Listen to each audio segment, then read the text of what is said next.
This has got to be one of the greatest college football rivalries around, and I guess what we said earlier about both teams having good kickers proves the point. The team that won the toss decided to take the win. Now you see the Texas flag being rolled up, taken off the field. The OU Roughnecks are about to leave the field, and right straight up the middle of the stadium, you can see on one side it's all orange, on one side it's all red. The 72nd meeting between these two great universities. The series all in favor of Texas. The overall series, 42 Texas wins, 26 for Oklahoma. 3 ties. Of course, Oklahomans come right back and say, well, yes, but we've won 5 of the last 6. And last year, of course, a 6-6 tie. And somehow it seems funny. Excuse me, Jerry. Well, Chris, that 6-6 tie, I think, it probably has made this game even more important in the eyes of all these people, especially for Thomas Lott. And then again, remember that this is Earl Campbell's last football game against Oklahoma as a Texas Longhorn. You know, you were talking earlier about how Thomas Lott made his first start a year ago. Well, Mark McBath has never played in a Texas-Oklahoma football game, and it's an entirely different situation. You run faster, you get hit harder. It'll be an entirely new experience. You know, we were down in Austin Monday, and Brad Scherer told me on a great comment, said you were so tired before the, as you come off the field the first half, you can barely get up the ramp.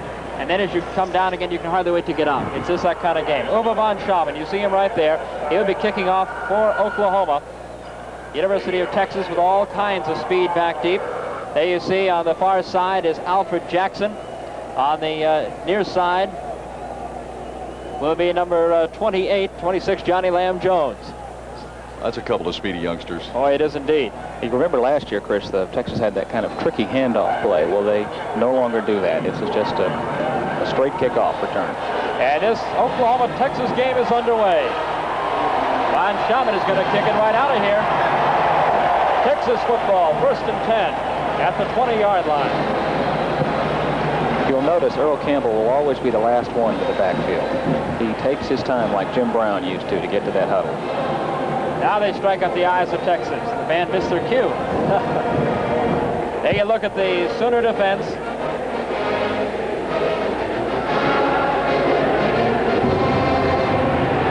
Reggie Kinlaw, 74. Phil Tabor, there was a question about him this week. He hurt his knee in practice, but he's out there ready to go. Dave Hudgens, 70. Along the front line of Oklahoma, and here come the Longhorns.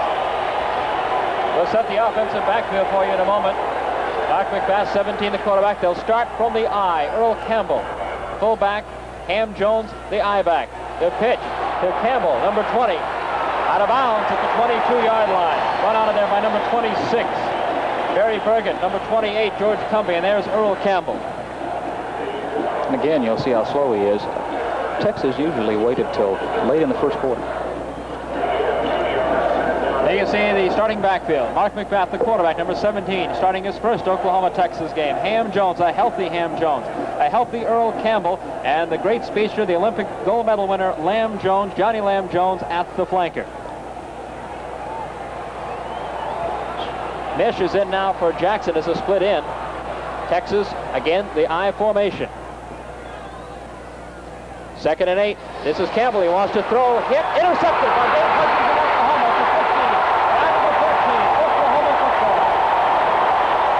David Hudgens, number 70. Intercepted the Earl Campbell passes. Steve Ross, Earl was hit just as he tried to throw it. They've been practicing that for quite a while this year, Chris, and Johnny Lamb Jones was open. Here we have it. They've never used it before. Johnny Lamb Jones is open, but Reggie Mathis gets to Earl before he can really cock his arm and throw. So the Sooners have the first big break in this football game. Oklahoma 1st and 10 at the Texas 13. Handoff goes to David Overstreet, starting in place of the injured Billy Sims. Overstreet, a freshman out of Big Sandy, Texas, will set that Oklahoma offensive backfield for you. Steve McMichael made the tackle for Texas. This Texas defensive unit, the first unit, of course, Steve, has not been scored on. Well, but it's also a very young one, Chris. There's only 2 seniors, Brad Scherer and Morgan Copeland, starting, and so it's really untested.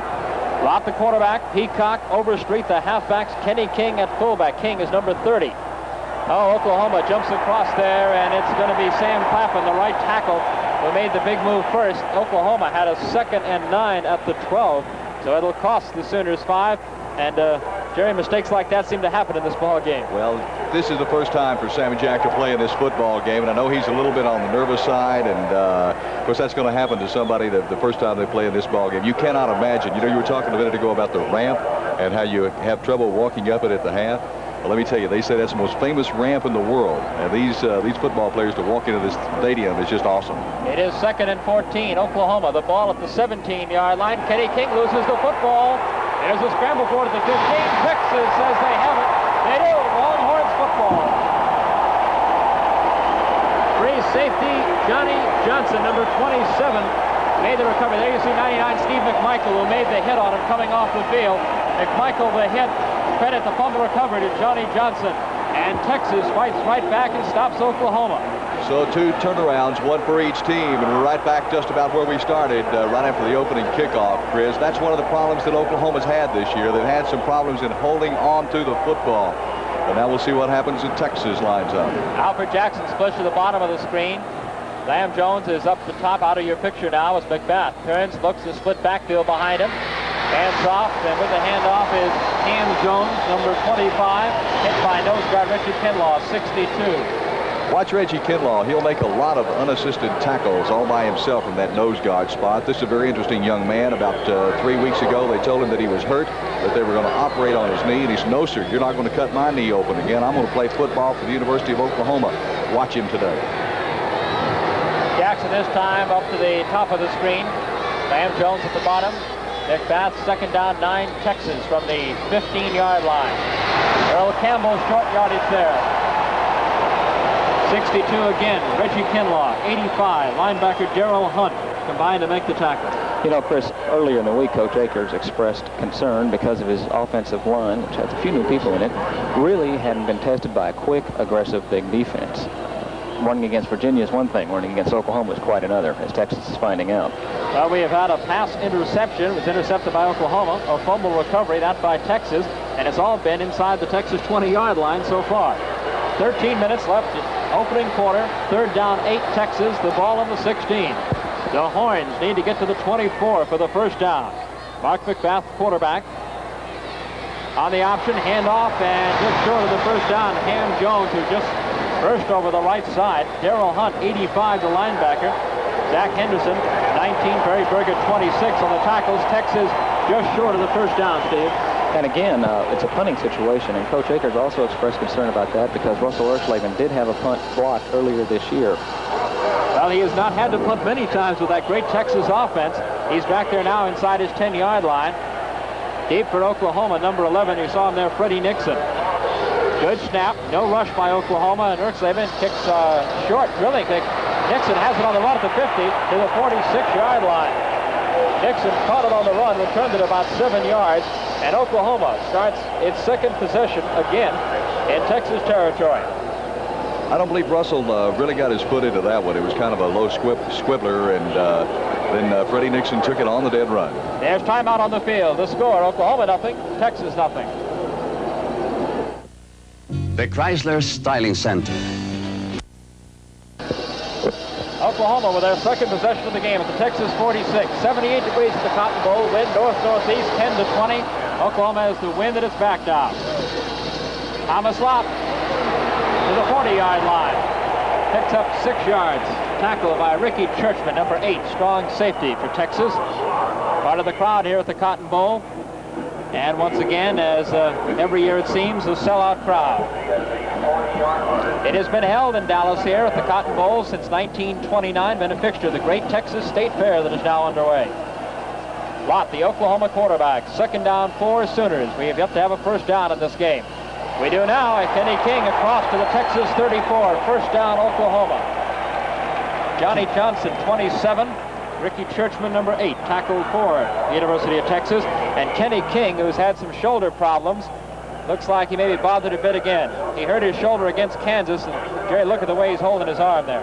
Okay, he's going out. They've had to take Kenny out on during the first part of the last 2 or 3 games, and it'll be Vicky Ray Anderson, a young junior, and he's a super good fullback. Oklahoma wishbone, 1st and 10. Handoff, 2nd man, David Overstreet. Big Sandy, Texas. Steve McMichael, number 99, makes the tackle. Of course, the basic alignment for Texas in defense is the same as it has been in the past. It's a little more aggressive. You'll see the linebackers move a little bit more, and the defensive backs rush up very quickly. Really no gain on the play. It'll be 2nd down and 10, Oklahoma. Football, Texas 34-yard line. Steve Rhodes split to the bottom of the screen.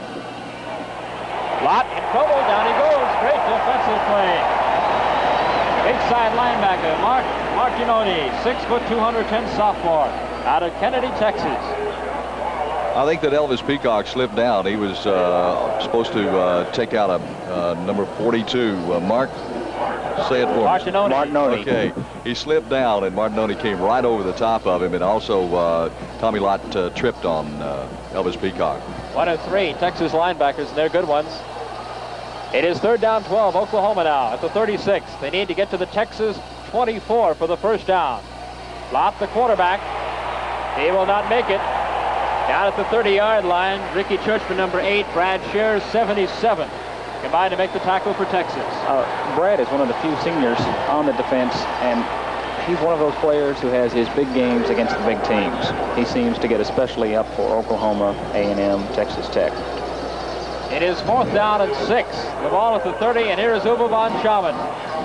He'll put his tee down on the 36-yard line.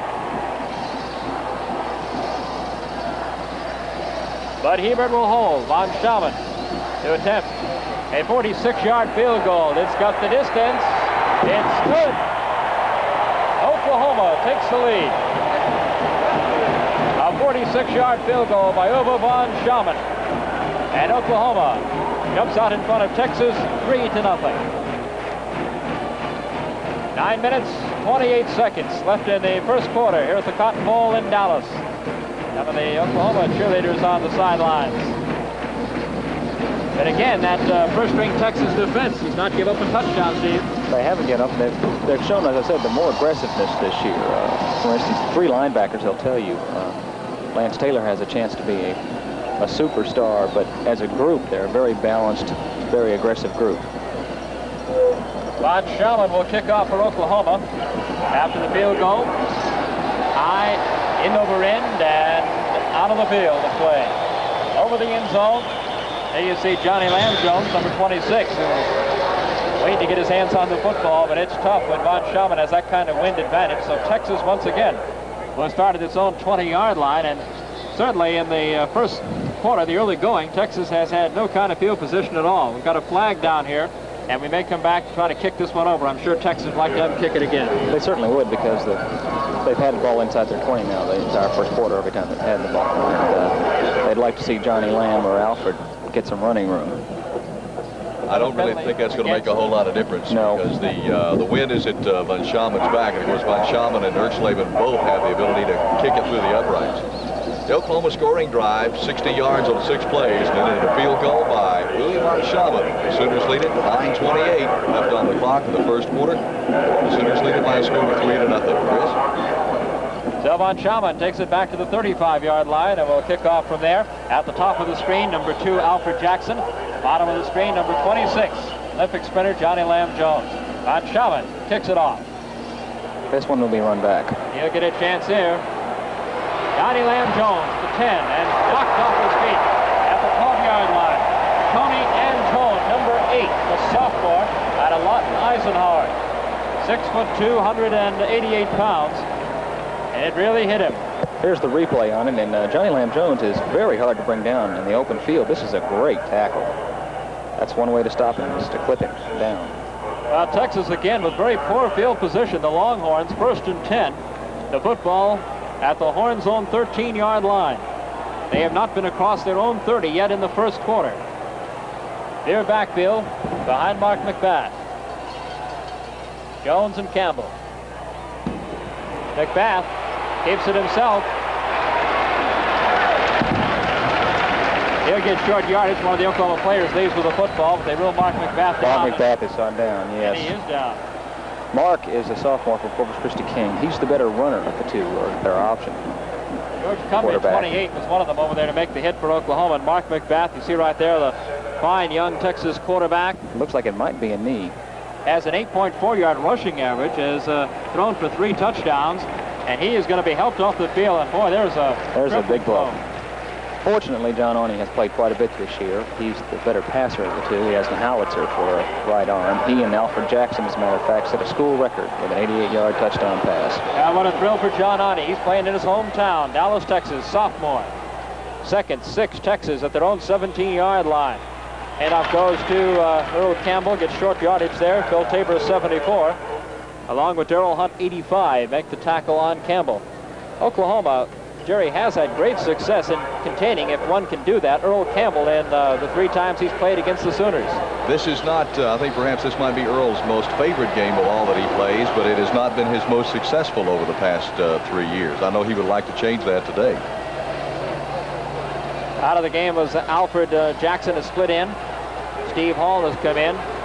Double tight end for Texas now as they put Lamb Jones out as a flanker to the top of the screen. Arney, run-win football, knocked down, and is going to be very close to a first down for Texas. That was 3rd down at about 3. George Cumbie, 28, on the stop for Oklahoma. And the official wants to take a look at it. They'll bring the sticks in for a measurement. It'll either be first down Texas or 4th down and very short yardage. You mentioned Steve Hall coming in. Chris, he's the only Oklahoman on the Texas squad. Oh, just inches short. No, sir, this is no time to gamble this early. Especially against the wind. So the Oklahoma defense holds Texas just short on that 3rd down play. He missed it by about 6 inches, Chris. Earl Campbell looked longingly over at Fred Akers and held 2 fingers up and said, I think he was kind of thinking in his mind, oh, come on, Coach, let us go for it. No way, not this early, not on your own 23-yard line. Oklahoma 3, Texas nothing. 8 minutes, 15 seconds left in the first quarter here at the Cotton Bowl. Russell Erxleben, 4th down and 1. Back inside his own 10-yard line to kick. Deep for Oklahoma's a good shot there of Russell Erxleben, the nation's #1 punter last year. There's Freddie Nixon, number 11 for Oklahoma, the lone man in deep punt return formation for the Sooners. Against the wind, high, lazy kick. Nixon, fair catch, takes it right at the Oklahoma 38-yard line, and that's where the Sooners will start, 1st and 10. That was a 40-yard punt. A 40-yard punt by Russell Erxleben, and before Oklahoma starts, there's a timeout on the field with a score, Oklahoma 3 and Texas nothing. Tuesday, your Austin AGB people present the beautiful... Bath went down. He has just been helped out of the Cotton Bowl. I doubt if he'll be back today. And there he goes. And, of course, behind John Arney are 3 freshmen who have played very, very little. 9 out of 19 passing, 152 yards. You see McFast's stats as Oklahoma goes to work. Hand off to Kenny King, number 30, the fullback. Maybe gets a yard. Tough Texas defense. Steve McMichael, 99. Lance Taylor, middle linebacker, right there to make the hit. And you can see already what the Texas folks are talking about, Steve. It does seem a much more aggressive Texas defense. Especially Lance Taylor. He's just a sophomore from El Paso, and they feel that he can be one of the really super linebackers, maybe All-American before his 30. Tim Campbell has come out, 86, a defensive end. Dwight Jefferson is in to replace him for Texas. Oklahoma 2nd and 9 at its own 39. Thomas Locke hands off, and Elvis Peacock gets 1, maybe 2, and that's all. 99 again, Steve McMichael. He's everywhere. Boy, he's having a good day. Just a sophomore out of Fair, Texas, 6'2", 231 pounds. Nickname of Bam Bam. I can see why after those last 2 plays. 3rd down, 7, Oklahoma. This is how you like to get the wishbone. Put him at 3rd and long yardage, and you really have an advantage. The wishbone really relies a lot on that first down play for big yardage. Then they can kind of finesse you. Steve Rhodes will come to the bottom of the screen, Oklahoma's only split receiver. Victor Hicks tight end at the top of the screen. Oklahoma needs 7 on 3rd down. Kenny King across to the 45, but short of a first down. And Oklahoma will be forced to punt it away. Kenny King was stopped by Mark Martinoni along with Brad Scherer. And the big cheer goes up to the Texas side as the Longhorn defense has stopped the Sooners at 4th down and 2 on the 46-yard line. Deep for Texas. Johnny Johnson's the deep man. Johnson, who's 2nd leading punt return in the country, makes the catch at the 10-yard line. Fakes a few guys to 15 to the 20. Here he goes. 30, 35, 40. Monchellen missed it. Midfield, 40, 30, the 20. He stepped out of bounds. He stepped out of bounds. He stepped out of bounds. All the way, but again, the official upfield marked that it stepped out of bounds. Back at about the Oklahoma 43-yard line. We'll take another look at it. And again, one of the top returners in college football, Johnny Johnson, amazingly decided to make the catch with great pressure. And watch these moves. You know, Raymond Claiborne was a great punt returner for Texas. He's now with New England. But the coaches will tell you that Johnson gets off to a quicker start. He may not have the speed, but he got enough for a 44 on the 44-yard line. That's where he stepped out of bounds, and a good call. And Von Schaman was the only man between him and about a 93 or 97 or 98-yard touchdown run. And Von Schaman just barely got a hand on him, and it caused him to swerve just a little bit. But I'll tell you what, I think that's fairly obvious about the moves and the speed that Johnny Lamb's got. 44 yards on the kick, 37 yards on that return by Johnny Johnson. And yes, you're right, Texas has speed everywhere. 1st and 10, Longhorns, great field position for the Horns now. At their own 48-yard line, John Ani, the quarterback, to Earl Campbell. Runs over a couple Sooners, still on his feet. Look at him go. Look at him go. Oh. That is the Earl Campbell of old. I'll tell you, the field just isn't quite wide enough today for Texas. They said he stepped out. They're going to call him down, though, back at the 46. Let's see if he is. Makes a nice move to the outside. Good shot.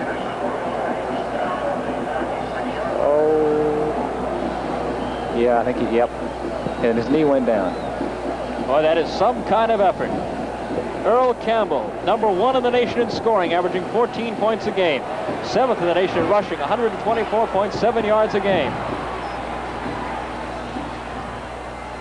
Man in motion for Texas, 2nd down and 12. And a bust. Ani had to turn the other way, and there was nobody there. And Oklahoma swarms on it. Bruce Tatum, number 5, on John Ani, number 10.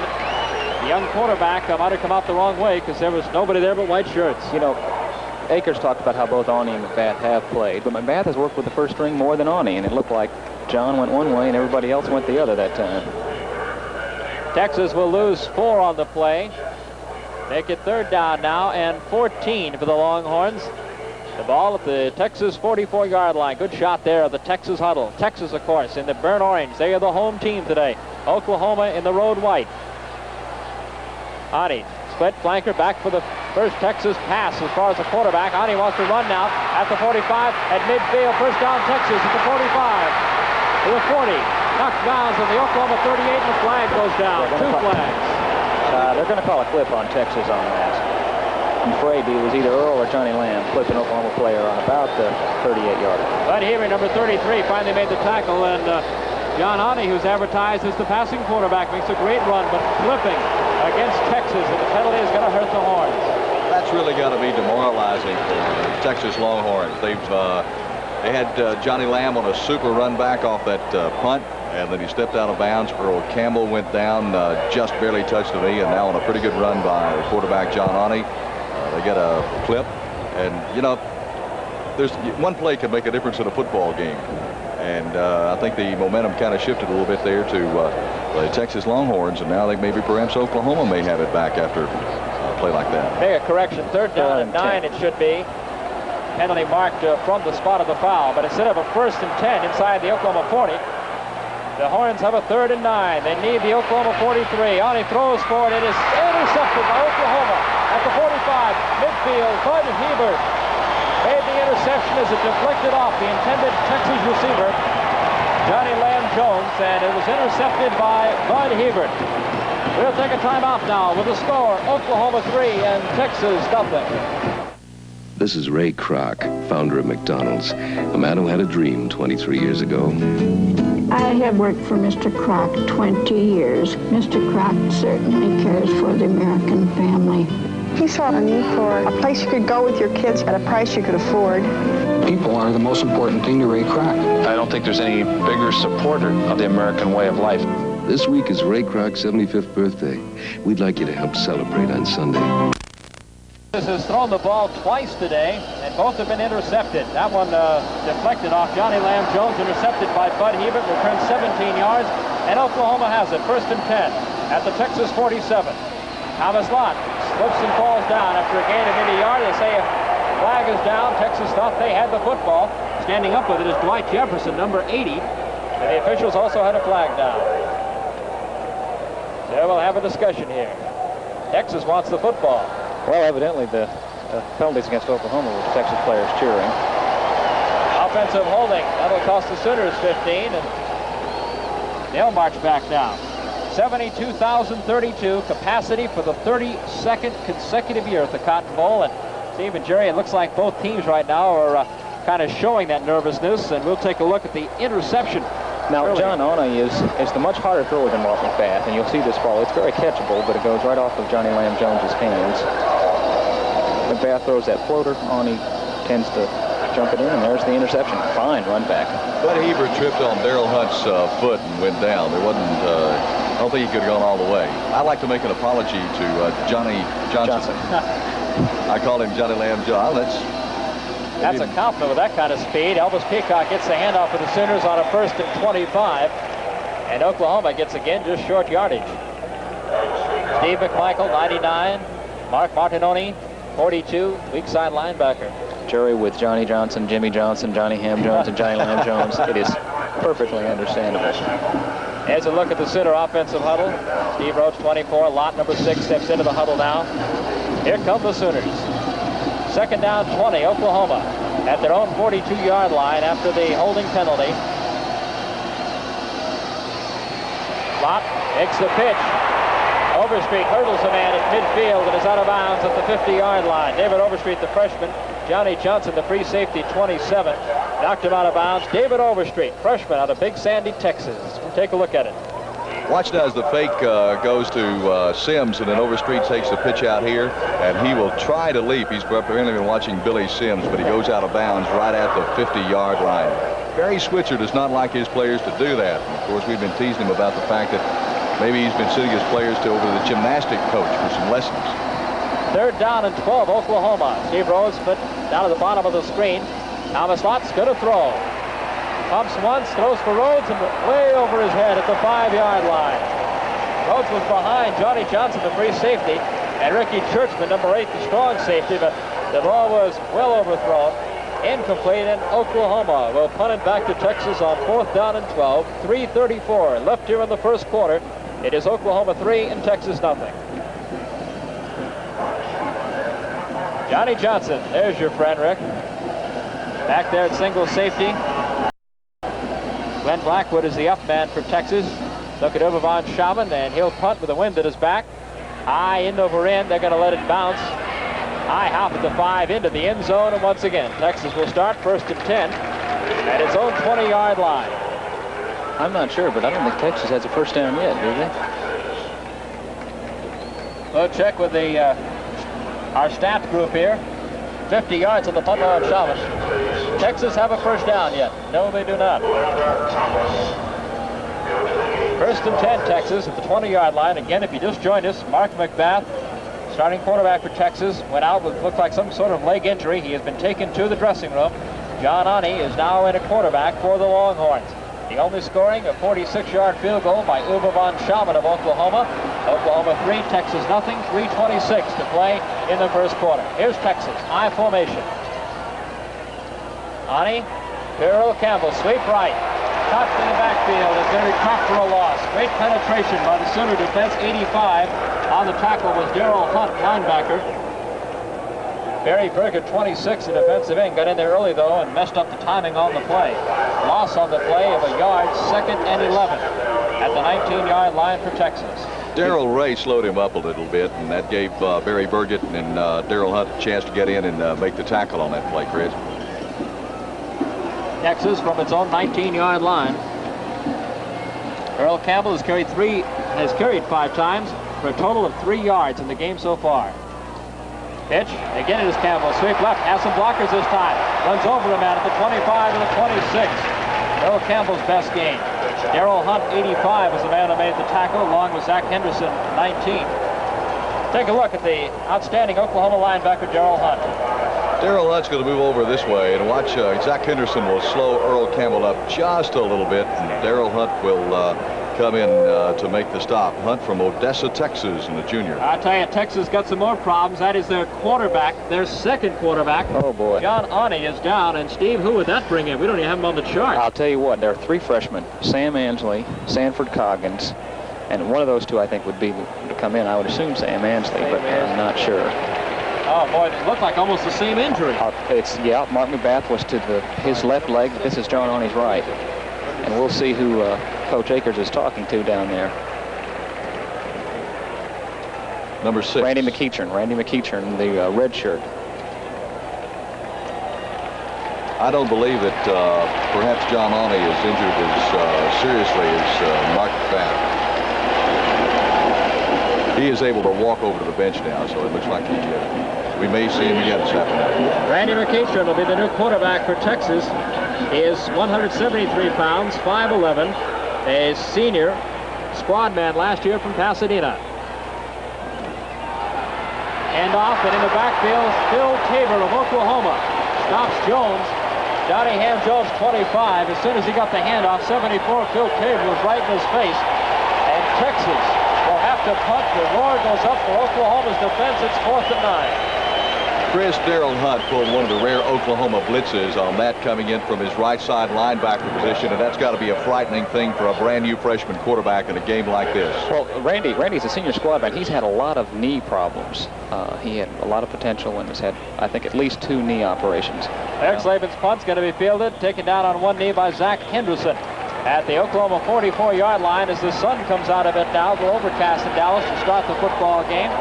And it'll be Oklahoma's football, 1st and 10. A minute 40 left in the first quarter. That punt, 33 yards by Eric Slavin. And I'll make my second apology of probably many that I'll make today to the senior who I call the freshman. I tell you, it looks like we're looking at one of our replays, Steve. You're looking now at the Texas bench at the same spot, almost the same huddle. Around now, John Ani, and they're taking a look at his right leg, it looks like, as Oklahoma has it, 1st and 10 at the 44-yard line. Handoff goes to Kenny King, the fullback. He goes nowhere. Steve McMichael, number 99, right tackle, makes a stop for Texas. Morgan Copeland, strong side linebacker. Kenny King, number 30. King has not had the big impressive statistics of a year ago for the Sooners so far. Well, both teams have had a tough time running today. 2nd down and 9. Oklahoma football at the Sooners' own 46. Road split to the top of the screen. Lott can't pitch it. Great defensive play by Dwight Jefferson, 6'2", 226-pound junior from San Antonio, Texas. And he is a second-string player because he's in right now for Tim Campbell. But obviously, Texas has depth at defensive end. Well, they do indeed, and he made an excellent play there. It's going to be for Oklahoma now. A loss on the play. It'll be 3rd down and 12. 40 seconds, clock running left in the first quarter. Keep in mind, Oklahoma has to get to the Texas 41 for a 1st down. Handoff on the reverse to Overstreet. He can't go anywhere. In the backfield is strong safety Ricky Churchman. And Dwight Jefferson, again, number 80, also ruined the timing on the play. And the Texas defense stalls Oklahoma. The Sooners will have to punt, and they're in a hurry to do it to try to get the wind advantage. And now Oklahoma, to make sure they get the wind advantage, has taken a timeout here. 21 seconds left to play in the first quarter. It is Oklahoma 3, Texas nothing. The Sooners have called their first timeout just to make sure that they had that wind advantage. And Jerry? Steve, I'll tell you what, I don't think I've seen a fired-up Texas defense like that in a long time. I think you can put part of that to youth. There's an awful lot of those fellows out there who are playing in their first Oklahoma-Texas game. And incidentally, they had John Ani up and walking around without assistance. He was not limping. However, they put him back down on the bench after he walked around for a couple of minutes. And they're still gathered around him, making a diagnosis as to what the situation is. I think that perhaps we have a pretty good chance of seeing John Ani come back in the ball game. You know, they talk about football being a game of emotion. I think that's probably why both defenses are playing so well, because in defense you can let your emotion carry you. Oklahoma has to punt on 4th and 14. Von Schaman has plenty of time. Bill kicks a beauty. High spiral, bounces the Texas 5 into the end zone, and what a punt. Ayuba Von Schaman, with the wind at his back, he kicked that 55 yards. Texas Again, 1st and 10 from its 20-yard line, but 12 seconds left to play in the first quarter. And with all that has happened wrong for Texas in this first quarter, Steve, with injuries, with 2 passes being intercepted, with field position, they're very fortunate probably that it's just 3-0 Oklahoma. And I think they're also very fortunate that their young players haven't had a touchdown or 2 scored on them to get discouraged with all this happening. Watch out with statistics. You see punting, 36-yard average. He's improving on that right now for Oklahoma. McEachern, the 3rd Texas quarterback in the football game. Split backs behind him. Option. The senior is caught. Gets away for a couple Sooners. Now is dropped down back at the 18-yard line. He'll lose a couple. Darrell Hunt, the linebacker. And I'll tell you, Jerry, there's no doubt about it. The Sooners are really coming after him, testing this young, inexperienced quarterback. Well, I think they're going to have to make their play at this point, because I've been watching on the sidelines, and I've been watching John Awney as he's been running and ready to go back, I think, perhaps in just a second into the football game. And I think that may be what we're getting ready to see right now. That's the end of the first quarter with the score, Oklahoma 3, Texas 0. When you started out, you had a dream, you had to show that a man working hard could really make a business grow. The dream has grown through the years and still going strong, and it took capital to help you write your song. Building a big business can be rough, but a strong bank like Capital National can help smooth things out over the long haul. People around here like their milk fresh. That's why they prefer Superior Dairy's milk. Fresh from nearby Central Texas dairy farms. Superior homogenized milk. Less non-fat milk. And the new Sweet A low-fat milk. All fresher to you from the only dairy in town. Whichever you choose, enjoy quality. Fresh from Superior Dairies. Naturally. Ready to start the second quarter. We're at the Cotton Bowl in Dallas, Texas. It is Oklahoma 3, Texas 0. This is the first play of the second quarter. Randy McEachern is the 3rd Texas quarterback. Has it 2nd 11 for the Horns at their own 19. Campbell, Jones behind him. Earl Campbell gets the handoff and goes into a handful of Sooners. 85, Darrell Hunt. 28, George Cumbie, as the 2 Oklahoma linebackers were there, along with defensive end number 26, Barry Bergen. There's no question about the effect. Oklahoma fans know it as well as any. And look, coming back on the field right now, number 10, John Awney has rejoined the Texas huddle. And there's a big boost, Steve. We just started talking about the effect of losing your quarterback. Really, and again, Awney is the better passer, and with the wind behind them now, maybe not in this series, but the next series, you might see Texas try to loosen up. It is 3rd down and 10, and Awney is straight back to pass for Texas. He falls straight down. That's his knee. That's his knee again. That's gone. He was back. Nobody touched him. He just went down. Let's take a look at it in slow motion again. Here's John Awney, Steve, as he comes right straight back. He just goes like a fallen oak. Too much strain on that knee, I think. Yep. And I doubt if he'll be back. Well, what a courageous young man. I know the coaches probably wondered about it, and he said, I want to go out and try it again. And fans from both sides standing up now and applauding. Being taken off the field, sophomore John Awney, 6'1", 195-pounder, played his high school football right here in Dallas, Texas. Of course, you have to be worried if you're Fred Akers about this game, but you have Arkansas, a very important conference game coming up next week. There's 2 quarterbacks hurt. So the way Russell Erxleben in his own end zone here in the north end of the Cotton Bowl. 4th and 19, Texas. Good snap, big rush is on, but Erxleben booms a beautiful high spiral. Nixon watches it bounce to the 25, picks it up at the 19. Nixon loses it, gets it back to the 25, and down he goes. Bruce Schultz, number 51, reserve linebacker, also Robert Sedline, a reserve linebacker, 51 and 60 respectively, made the tackles. This punt went 70 yards. There you see Freddie Nixon takes it on the hop and does that Oklahoma fumble routine, Jerry. Well, I'm telling you what, there's nobody around him, nobody 5 yards from him, and it just gets away from him. But Freddie's fumbled a couple, and so he's being very aware of the situation right at the moment. Sooners football, 1st and 10, Oklahoma at their own 25-yard line, leading 3-0 early in the second quarter. Elvis Peacock nowhere, absolutely nowhere, and there again is Steve McMichael, number 99, the defensive tackle. Steve has come on very strong since the start of fall practice and has been getting better every week, and obviously he's having one of his best games ever. There goes John Awney into the Texas dressing room. John Awney is being helped on the sidelines, and he will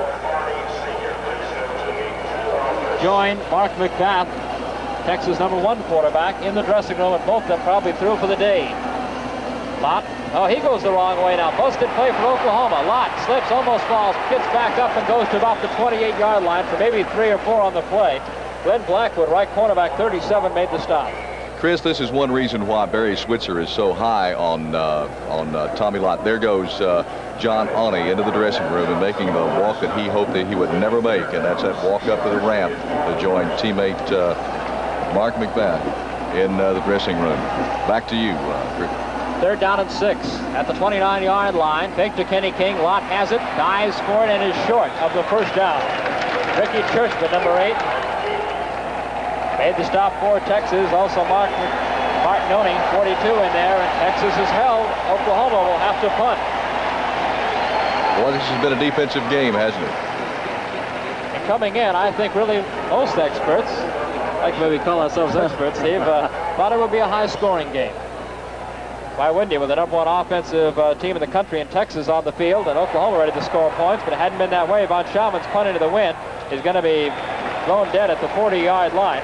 And that's where Texas will start 1st and 10 at its own 40-yard line.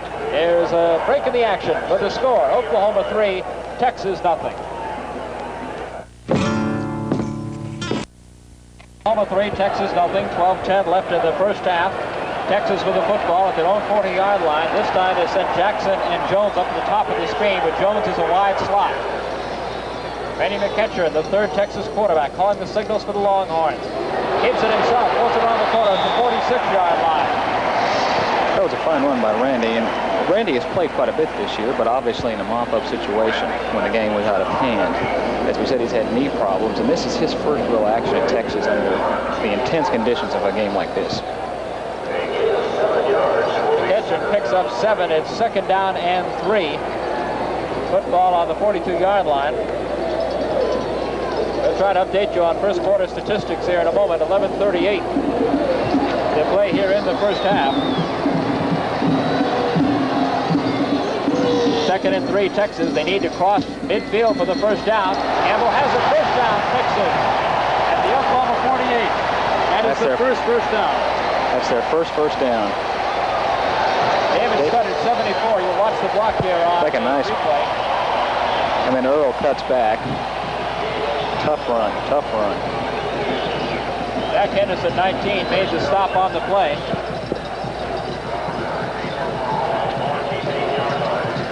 That's Texas' first down. Football at the Oklahoma 48-yard line. I believe also really the first time in Oklahoma territory. They were there, but a penalty set him back on a play.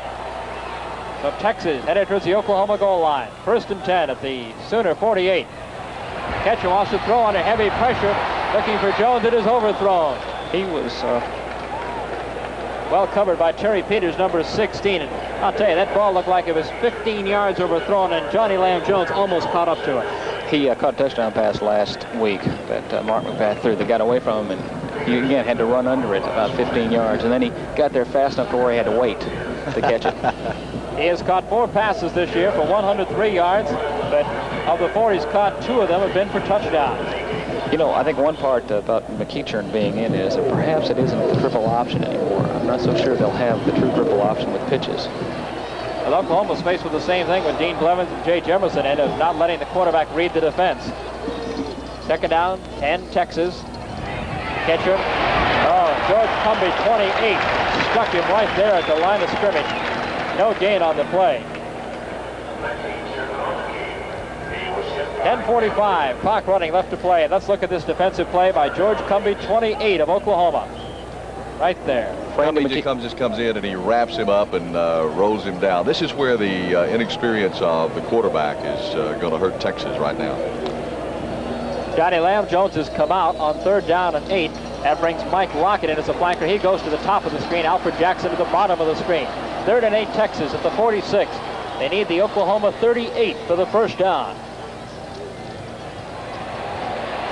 The kitchen wide open, just underthrown.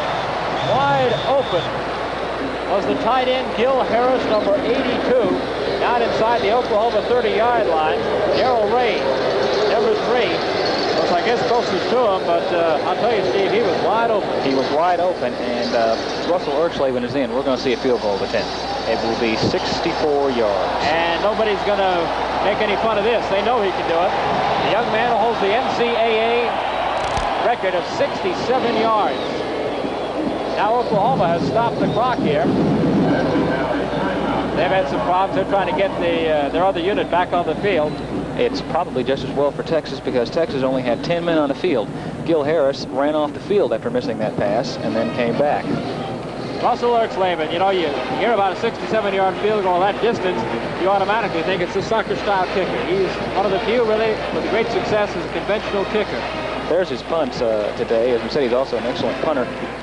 He, as a matter of fact, is 5 out of 7 this year from field goals, and at least 3 of them are from 50 yards or more.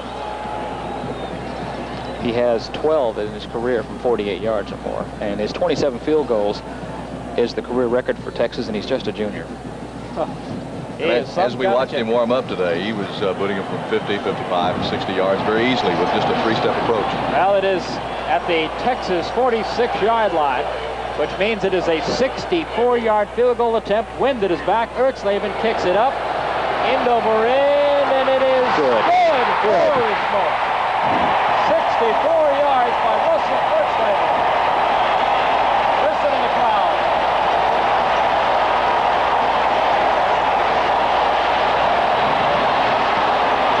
Unbelievable. 64-yard field goal after a 67-yard field goal. And knowing Russell Erxleben, Steve, he's probably upset that it wasn't 68, so he did get a new record. You know, I'm thinking about getting out of sportscasting and becoming his agent in a year. Oh, wouldn't that be something? The pros love him. You'll notice it's a half-inch tee. Now, some kickers will use 2-inch tees, but Russell uses the half-inch, so when he does turn pro, it'll be just a little adjustment for him. Oh, he almost knocked himself out. Look at that follow-through. 64-yard field goal. We are all tied at 3-3 because of that man right there, and a super field goal. Russell Erxleben kicks it through. It's a tie game with 10:05 left in the first half here at the Cotton Bowl. You know, he knew what he wanted to do for a long time.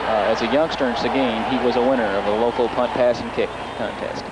You know, Barry Switzer has said that Russell Erxleben is without a doubt the finest field goal kicker in America. He said that he will probably go as perhaps the #1 draft pick in next year's NFL draft. Erxleben kicks it off. You might as well buy a seat and watch that. It hits the upright. It bounces back on the field.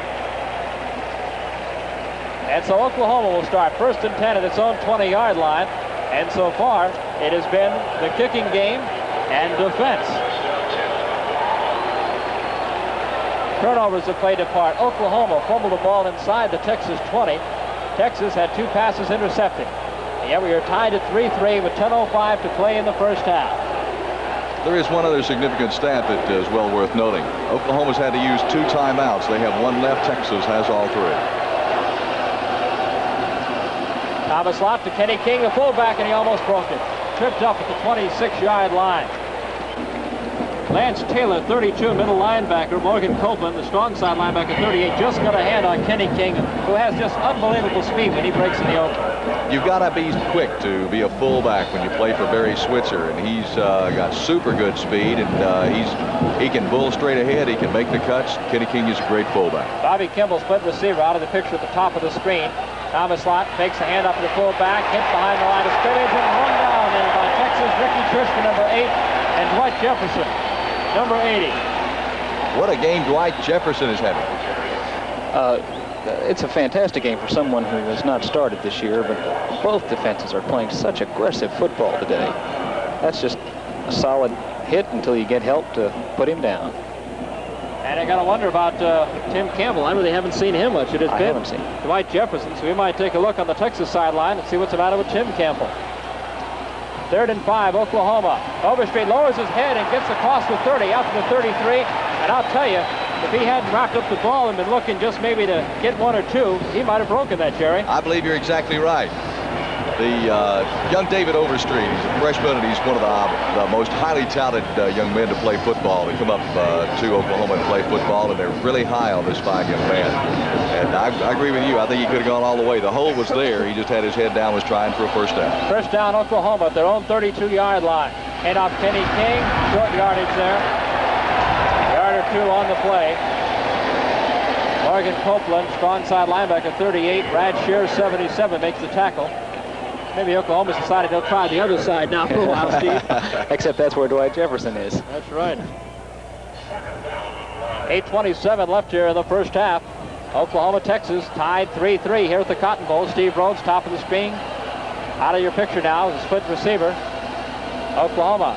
He's down on second down. Kenny King, the fullback. It's just 2 or 3. And that Texas defense is playing tough. Lance Taylor, 32. Linebacker, Steve McMichael, number 99, sophomore to Freer, Texas. Lance Taylor, also a sophomore. A very young Texas defense. Very young. Brad Shear and Morgan Copeland, the only seniors. Obviously, very aggressive one today. Bobby Kimball goes out of the picture, top of the screen for Oklahoma. Third down and 8 Sooners, the 34. They need the 42 for the first down. Hand off Overstreet on the play that got the first down a moment ago, but he won't this time. Short yardage, 3, maybe 4 yards. Tackles on the play. Ricky Churchman, number 8. Number 42, Mark Martinoni, and the chair goes up for the Texas defense. Here we go again. So you'll see safety Johnny Johnson coming up. Oklahoma's playing somewhat conservatively this early in the going. But Ricky Churchman, Martinoni, Johnny Johnson, there are 6 orange shirts around there. Todd Shaman kicks it off. High punt, bounces Texas 30. Good Oklahoma roll inside the 25. Still rolling down to the 23-yard line. And that's where Texas will get it. First down and 10. 40-yard punt, and most of that was because of a good roll. You know, of course, with Texas down to their third-string quarterback, they have offensive problems. Watching Oklahoma, you just almost hold your breath on every play with that speed. They have a timeout on the field now, and the score is Oklahoma 3, Texas 3. Just before we go back to live action, punch for Oklahoma, 5, 44.2. Texas, 4 for 41.5. Chris? Longhorns first and 10 at their 23-yard line. Quarterback, Hitchard keeps it. Short yardage on the play. Gets just a couple up to the 25-yard line. I've got to imagine that Fred Akers, every time McEachin carries the ball, holds his breath and hopes he gets up. I think McEachin's holding his breath, too. Darrell Hunt, George Covey, the 2 Oklahoma linebackers. But Steve, look at some of these statistics in the going so far. Total yards rushing for Oklahoma, 58, 22 for Texas. Earl Campbell, 16 yards on 8 carries. And we have not had a pass completed today. 2 passes intercepted by Oklahoma.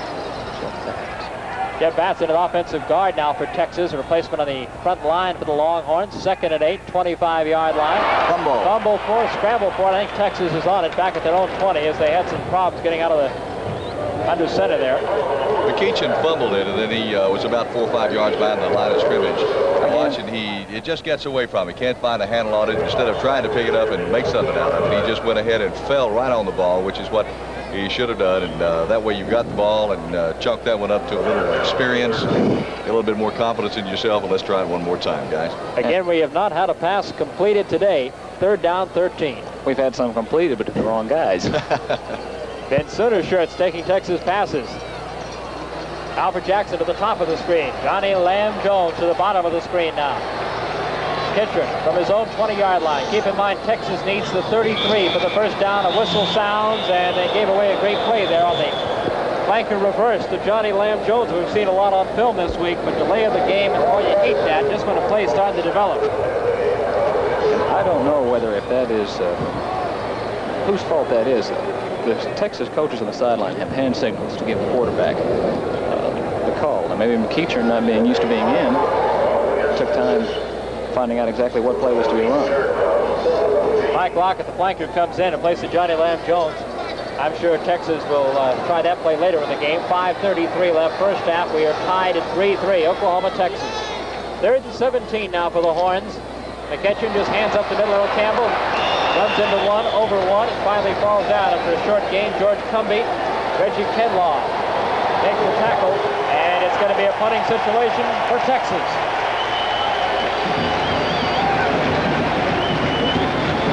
turned into some kind of kicking game. The kicks have made the difference on the scoreboard. A 46-yard field goal for Oklahoma and Von Schaven, and a 64-yard field goal by Russell Erxleben of Texas. 3-3. Erxleben, deep punt formation. Wind at his back. High. Another one. Beautiful spiral. Freddie Nixon takes it, goes right out of bounds at the 27-yard line for Oklahoma. That's about a 54-yarder. Oh, that's a beauty. Freddie Nixon, you see there, turning to the Sooner bench. 49-yard punt. You know, guys, so many times the coaches will say to you that, you know, when you talk to them the week before any football game, they say, well, a kicking game is really going to make a lot of difference. They really just pass it by an awful lot. But I'll tell you what, this is one of the games where the kicking game really does make an awful lot of difference. And look at last year, a 6-6 tie. I don't know if either team has put together more than one first down in the drive yet. Thomas Lott makes the wild pitch. It goes to Overstreet. Dents is out of bounds at about the 33-yard line.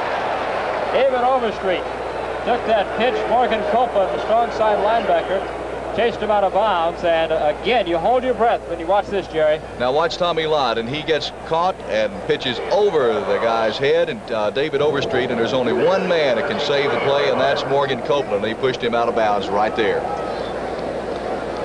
That Thomas Lott has one of the softest touches on pitch outside, and the split-second timing is fantastic. 8 of 6 on the play. 2nd and 4, Oklahoma. Football, the Sooner 33-yard line. Hand off. Overstreet has a big hole to 40 on the speed. The 45. First down, Oklahoma at the 47. Tackled by number 8, Ricky Churchman, the strong safety. And again, it was a situation where he could have gone an awful long way, even for a touchdown. Pick up a 14 yards on that play, and the one guy that could save the play, and that one, Ricky Churchman, and he made a good tackle to save a touchdown for Oklahoma. David Overstreet, the fine freshman, has carried the ball 7 times for 47 yards.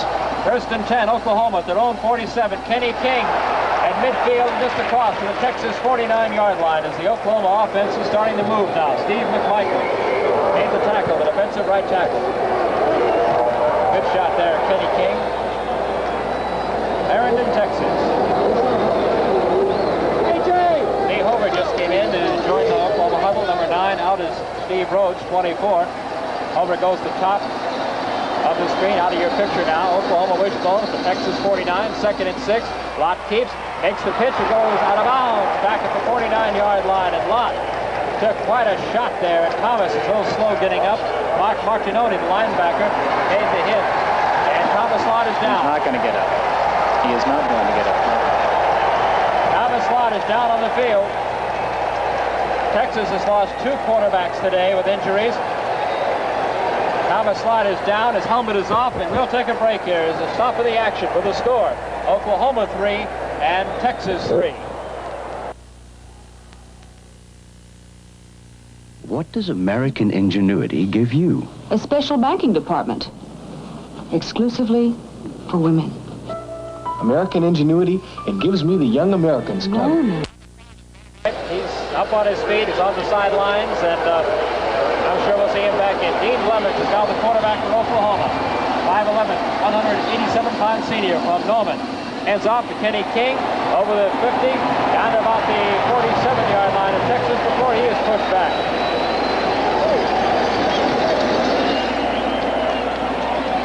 So it'll be 4th down for Oklahoma. We'll take a look at the play on which Lott was injured.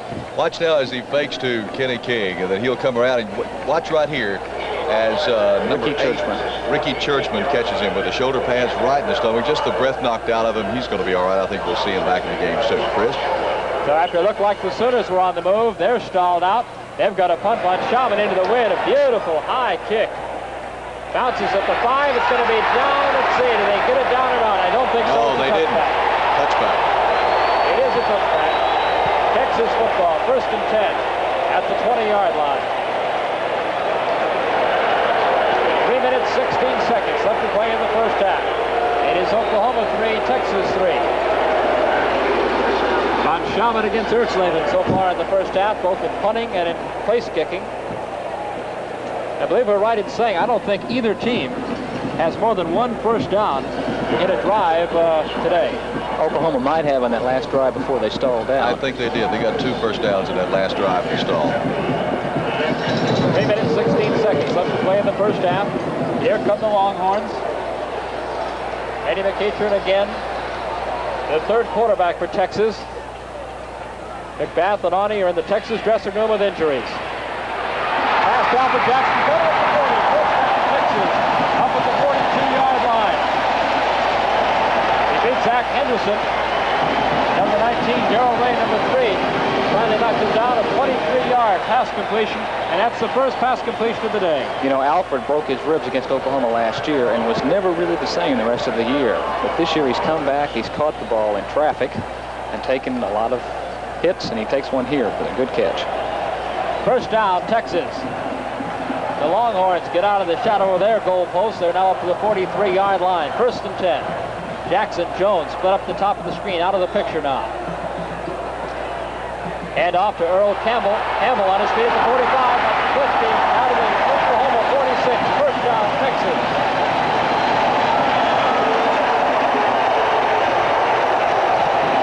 Earl Campbell gives Texas their second first down in a row. Zach Henderson made the tackle on big number 20, Earl Campbell. 12-yard gain on the play. Steve, Earl Campbell is a very deceptive runner. You don't think that he's very, very fast. Looks like he just kind of lumbered along, but he really moves.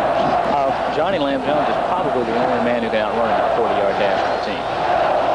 Steve Hall, Johnny Lamb Jones, the receivers for Texas. First down, Texas at the Oklahoma 45 as the Horns have something going. Hitcher keeps it himself and is wrapped up as he gets to the Oklahoma 43-yard line by linebacker George Cumby, who, of course, was a fullback last year, Jerry, and has just excellent speed. They changed him over during spring training last year from fullback. They had a lot of fullbacks and moved him over to linebacker, and Barry Switzer is really high on this young man. And of course, this is the story of the defensive team in Oklahoma. You had Barry Burgett, who is a running back, and then is now a defensive end. You've got Darrell Ray, who's a quarterback, and is now in the defensive backfield. 1:53 left, Chris. That's a factor. 3-3, all tied here. Texas, second down 8 at the Oklahoma 43-yard line. The catcher wants to throw again. Looks for Jackson. He's got it. First down at the Oklahoma 25-yard line. Right in the center of the field for Russell Ortslaven. You always have to think about it. 18-yard gain on the play. Here it is in replay, Steve. McEachern is showing fine form as a passer under pressure. And, of course, Alfred has excellent hands and excellent speeds. Will be a pro draft pick this year. So Texas using the throwing game of the Longhorns. They move down the field to the Oklahoma 25-yard line.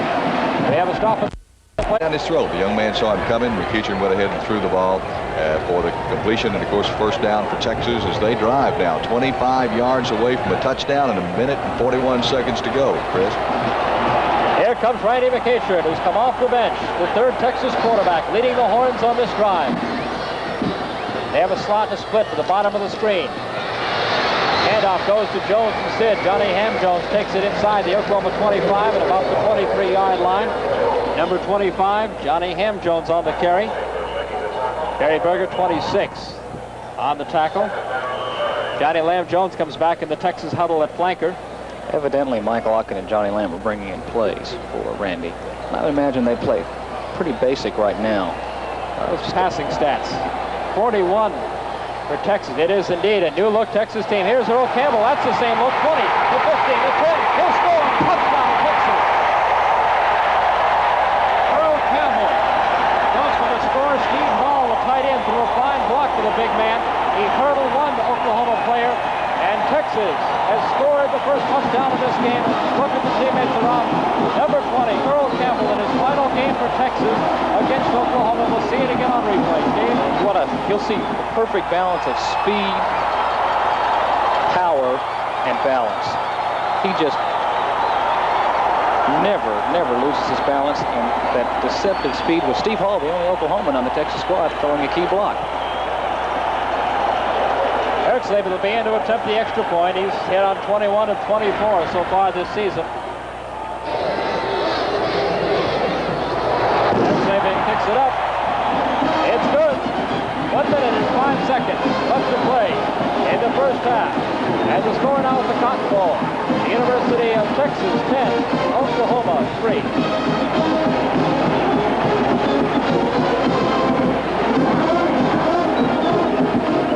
Cotton Bowl are enjoying this, especially on the Texas side. Of course, both bands are here. There are some of those wild Longhorn fans, Steve. You know, this has to be a big boost for Randy McEachern and also for the entire Texas offense, because McEachern has now proven that he can guide the team 80 yards in 6 plays.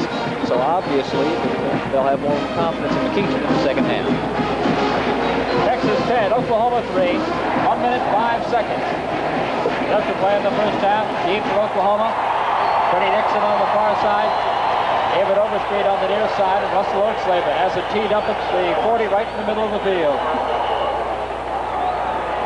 High end of Redmond may get a run back. Overstreet, no, drops it. Goes out of the end zone. It'll be a touchback, and Oklahoma will take over 1st and 10 at its own 20-yard line, 80 yards away from the Texas goal. 1:05 to play in the first half. Texas leads at 10-3. Chris or Jerry, I was wondering, do you think Oklahoma will play conservative now, or would they try to get into any kind of field goal range or try to mount a quick drive? I don't think there's any doubt about the fact that they will get rid of the conservative football they've been playing in the first half. I think Oklahoma knows that right now they've got 1 minute and 5 seconds, and they can eat up most of that clock, and they're going to have to go into the dressing room either 7 points down, or they're going to go in tied. And I think they're going to play some aggressive football, and Tommy Lott's a quarterback. Lott back in, a quarterback, as you mentioned. Hand off to Kenny King, right up the middle, push back. Maybe 1 or 2 yard gain on the play. Texas, Steve McMichael, 99. Middle linebacker, Lance Taylor, number 32, combined for the tackle. So far in the first half, Oklahoma, 87 yards rushing to Texas, 59. But again, the new look Texas offense, the passing game, is what led them to that touchdown a moment ago. And the clock continues to count down, and Texas, or Oklahoma, is not playing conservative, I don't guess. Lott to Overstreet to the 30, on his feet to the 34-yard line. David Overstreet gets a first down for Oklahoma. He started in place of the injured Billy Sims, who we have not seen in the first half. Martinoni again makes the tackle for Texas, the weak side linebacker, number 42. They started the clock again, and Oklahoma has not used up their last remaining timeout. I think down at their own end, inside their own 40, they'll probably be happy to get into halftime dressing room, make some adjustments as Overstreet is tripped up as he takes the handoff. Elvis Peacock has not been any kind of factor in this first half. Less than 10 seconds to play. Steve McMichael again. 99 made the tackle. 4 seconds, 3, 2, and that is going to be the end of the first half. The end of the first half here at the Cotton Bowl in Dallas, Texas. The 72nd renewal of the Sooners and the Longhorns. And at halftime, the score, Texas 10, Oklahoma 3. We'll be back with halftime activities in just a moment. Texas quarterback, because Constanzo was hurt earlier in the year. That's right. Ted Constanzo is out, I think, until maybe next month, maybe. They might try to get him back quicker now than they would have. Well, the first half, basically, started with a Von Schaumann 46-yard field goal. And then it was the big 64-yard field goal by Russell Orkslaven. And Earl Campbell, a 24-yard touchdown run with 1:05 left in the second quarter, capping an 80-yard, 6-play Texas drive. Alfred Jackson, number 2, at the top of the screen. Johnny Lamb Jones, 26, the bottom of the screen, ready to receive the kickoff the second half. Again, remember, Oklahoma won the toss, chose the win, and kicked in the first half. Texas, of course, has a choice. They want the football, and they'll receive it as Von Schaumann kicks it off high, end over end, and out of the end zone. From the 20 again, they'll start 1st and 10 at the 20-yard line for Texas. You know, they used to have a lot of home run contests between major power hitters in the big major leagues. Maybe one day during halftime we can have a field goal kicking contest between Orkslaven and Von Schaumann. Well, I don't care what side you're from, you can really just sit back and enjoy the skills and talents of a couple of young men like that. And they have been great factors in the first half. Here comes Randy McEachern, the quarterback for the University of Texas.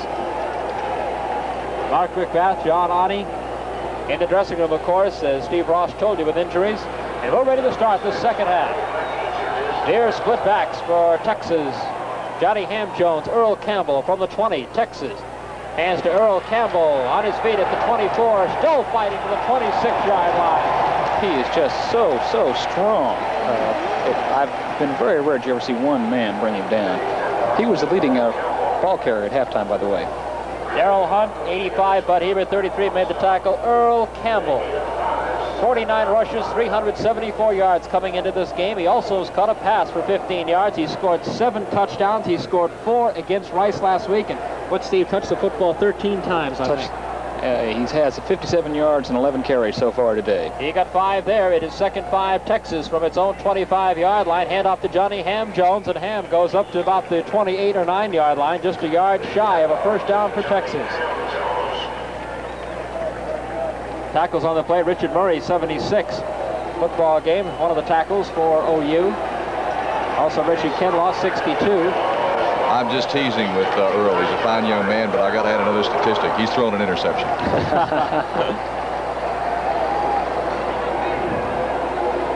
Steve Hall, tight end, has come into the football game for Texas. Alfred Jackson goes out. That means the only wide receiver will be flanker. Mike Lockett has gone down to the bottom of the screen. This is 3rd short yardage Texas. Keeps it, makes the pitch, and caught for a loss back there is Jones. George Cumbie, 28.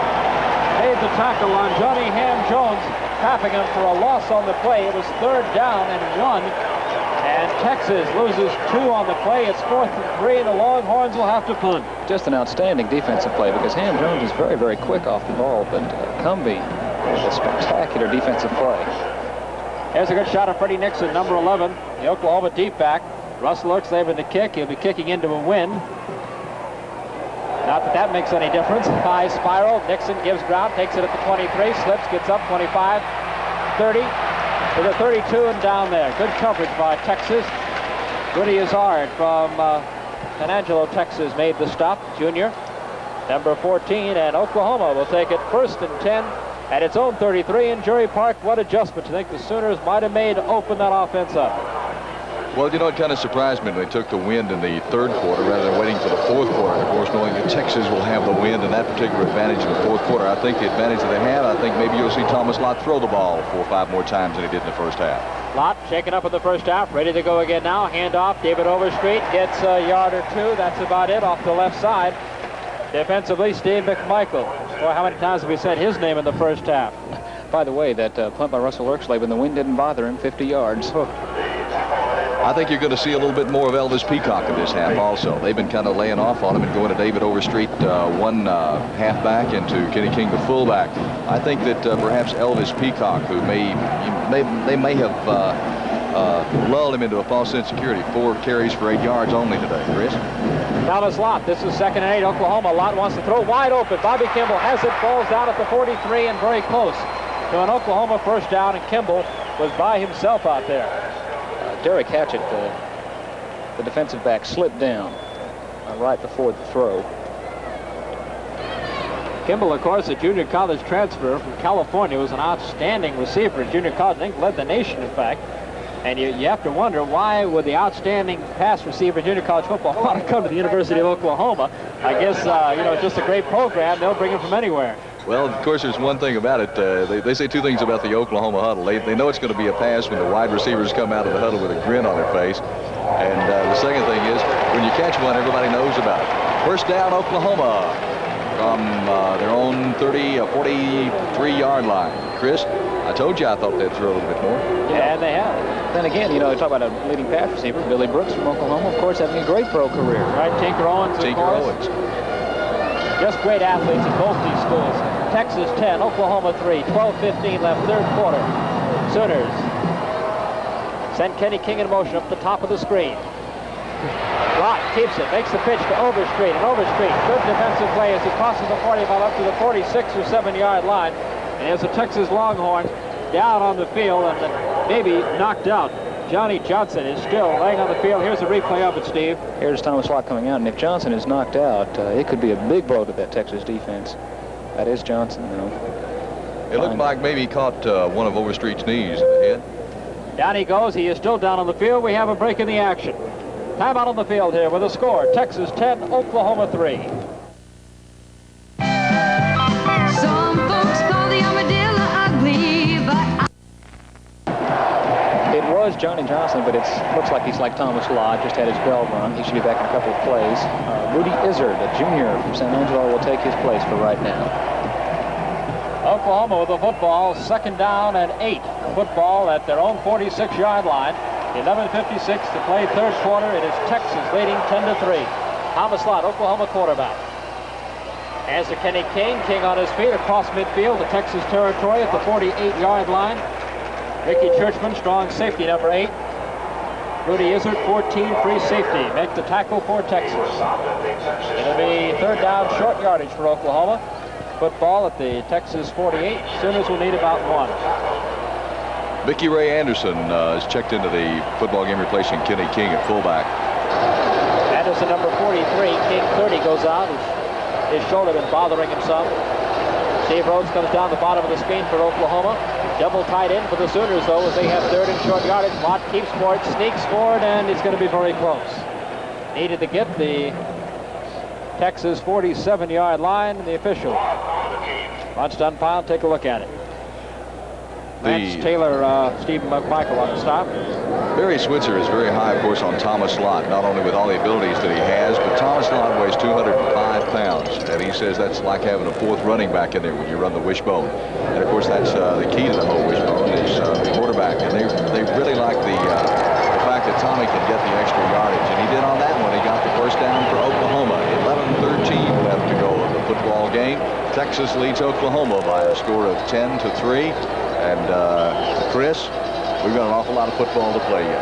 That we do. Johnny Johnson, the free safety for Texas, is back in the game now. He's all right. First and 10, Oklahoma at the Texas 46-yard line. Vicky Ray Anderson up the middle, gets 1 yard. That's about it. The whole side of the Texas defense, all those burnt orange jerseys, led by Steve McMichael. Number 99, Brad Scher, 77. Lance Taylor, 32 on the stop. Well, I tell you, everybody asking the question before the game, Steve. I heard it down in Austin earlier this week. How good is Texas? I think right now the answer, maybe they are much better on defense than anybody thought. Than anybody thought they were. They knew they were young and aggressive, but they didn't know how they would react playing a great offensive football team, which they're doing today. And they've done a super job of it. Oklahoma, 2nd and 9, is yet to score a touchdown in this game. They trail 10-3. Vicky Ray Anderson in motion. Flag goes in the air. Lott keeps it, cuts up inside of the 41. But again, a flag was thrown as Oklahoma went in motion on the play. Brad Scher, 77. Ricky Churchman, number 8 on the stop. Illegal procedure against Oklahoma. And I guess it is as much of this game as anything else, how few penalties you have. It really is amazing, and all the emotion, but it is always a good, clean football game. Some statistics, Steve Ross. Well, as for the Oklahoma side, David Overstreet still the leading ball carrier.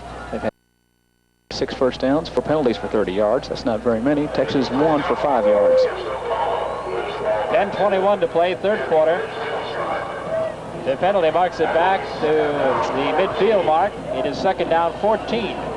So the Sooners have it at the 50. For a first down, Oklahoma would have to get to the Texas 37-yard line. Lott, the quarterback, wants to throw. Has time. Throws for Bobby Kimball. He's got it. At the 37-yard line, still on his feet at the 35. First down, Oklahoma. And there's a flag down, Chris. I believe it might be face mask. I'm not sure. Bobby Kimball made some kind of move there. He did not have the first down at the beginning. Made a good move to get away from it. Here's the replay of it, Jerry, as Lott throws to Bobby Kimball. Bobby Kimball was right where he needed to be to make the first down, and he gets hit right here, but his knee does not touch the ground, and he gets up and continues on. And watch now, they'll push him all the way for about another 5 yards, and that'll get the first down for Oklahoma. As we said, the flag is down on the field, waiting for the signal from the official. I believe it might be face masking. I believe Morgan Copeland, number 38 right here, is Kimball, no, 32 maybe. Lance Taylor, right, Taylor. And they're going to call that a personal foul. We'll take a look. I think the official ruled that he might have taken a swing at him here. Let's see. Just using that forearm, of course, take that shot, and they ruled a personal foul on the play. Now that's going to be the deepest penetration so far in the football game for the Oklahoma Sooners. OU had 4 first downs in the first half. They've had 3 first downs in this drive, so the Sooners begin to roll. Kenny King is back in at fullback for the Sooners, Chris. They got the ball first down and 10 on the 18-yard line. They did it, as Jerry Park mentioned, by opening things up and throwing the football, and Thomas Lott is surprised. He has looked good throwing the ball. Oklahoma first and 10 at the Texas 18. Lott hands off the fullback nowhere. Maybe a yard, that's about it. Boy, the Sooners have had trouble running inside on this tough Texas defense. Lance Taylor, 32, middle linebacker. The 4-3, a little different defense than you see most of the teams playing in the Big 8, Steve. And very interesting. They really make those linebackers play up like a 7-man front almost. Really. Of course, under Mike Campbell and Darrell World, they ran the 4-3 for 20 years, and they just kept it. They have done it well. Lott hands off Overstreet, but right there is 99, Steve McMichael. He had no chance at all. Boy, Steve McMichael is doing a heck of a job up front for Texas. And you know, all the publicity's been about Brad Shearer, a great football player himself. Oklahoma has always had good success running a counterplay like that. And of course, that was Overstreet. Watch as he'll run the counter. And Steve McMichael, what a super young man, and what a great game he has played today. Dwight Jefferson was also there. And I don't know if we've gotten any report on Tim Campbell at all. But I have not. I don't know whether he's... Well, they don't need him. Dwight Jefferson's doing a great job for Texas. This is 3rd down and 8. Big down for Oklahoma. Lott wants to throw for it. Looking. He's in trouble now. Got to run with it. Lott at the 15. That's the 10 and down there. Again, it is Dwight Jefferson, number 80, who made the tackle. He's about 2 yards shy of the first down. He was looking for Lee Hober, number 9, but Hober was tied up there. They want to go for it. You can see the Oklahoma players signaling, come on, let's go for it. It's 4th down and 2. Von Shaman's coming on the field. Now he's going back. Okay, let's see who's smarter, the players or the coaches. The players want to go for it. The coaches started to send Von Shaman out. Now they're going to go for it. Oklahoma gambling at the Texas 10. Keep in mind they need to reach the 8-yard line for a first down. Kenny King is in there at fullback. Peacock, Overstreet behind Thomas Lott. Now there's a whistle. Too much time. Kenny King upset about something, comes over to talk to the official. That'll make the decision a little different. Yes, sir. It's going to be now 4th down and 7, and here comes Von Shaman. Delay of the game against Oklahoma. So instead of 4th and 2 and the gamble they're going for it, now it'll be 4th down 7. Von Shaman is in with his tee, and this will be about a 32-yard field goal attempt. Chris, is it a possibility that Oklahoma was maybe trying to draw the young defensive line offside by... There is a good possibility of that. They did it to Ohio State, Steve. Down on the tee it goes. Von Shaman kicks it up. It's good. Oklahoma is on the board first in this second half. But again, the Longhorns keep Oklahoma out of the end zone as far as the touchdown goes. The score now with 8 minutes and 2 seconds left to play in the 3rd quarter. It's Texas 10, Oklahoma 6.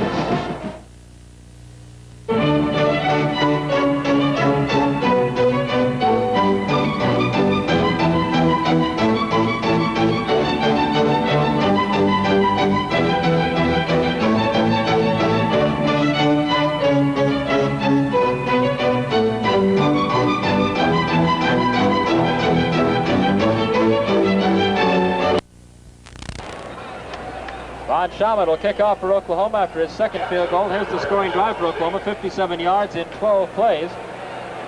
And they're going to run it out. Here comes Johnny Lamb-Jones at the 10. Then for 15. Boy, he just excites you catching the football. He was at full speed when he caught it, Steve, about 2 yards deep in the end zone. He sure surprised his running mate, Alfred Jackson. I think he was expecting him to down it, and I think Coach Akers was too. So the Longhorns will start 1st and 10. Just short of their own 15-yard line. Mike Babb, quarterback, number 14, made the tackle for Oklahoma. Lamb-Jones.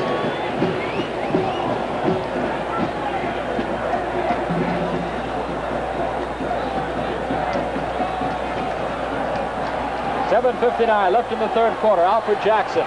Lamb-Jones come down to the near side. Kirshner, the quarterback. From the Texas 14. Hand off to Jones. Goes up to the 20-yard line. Good, strong running. Pickett. Campbell, the ball carrier. Darrell Hunt, number 85, made the tackle. Zach Henderson, 19 on the stop, is Earl Campbell.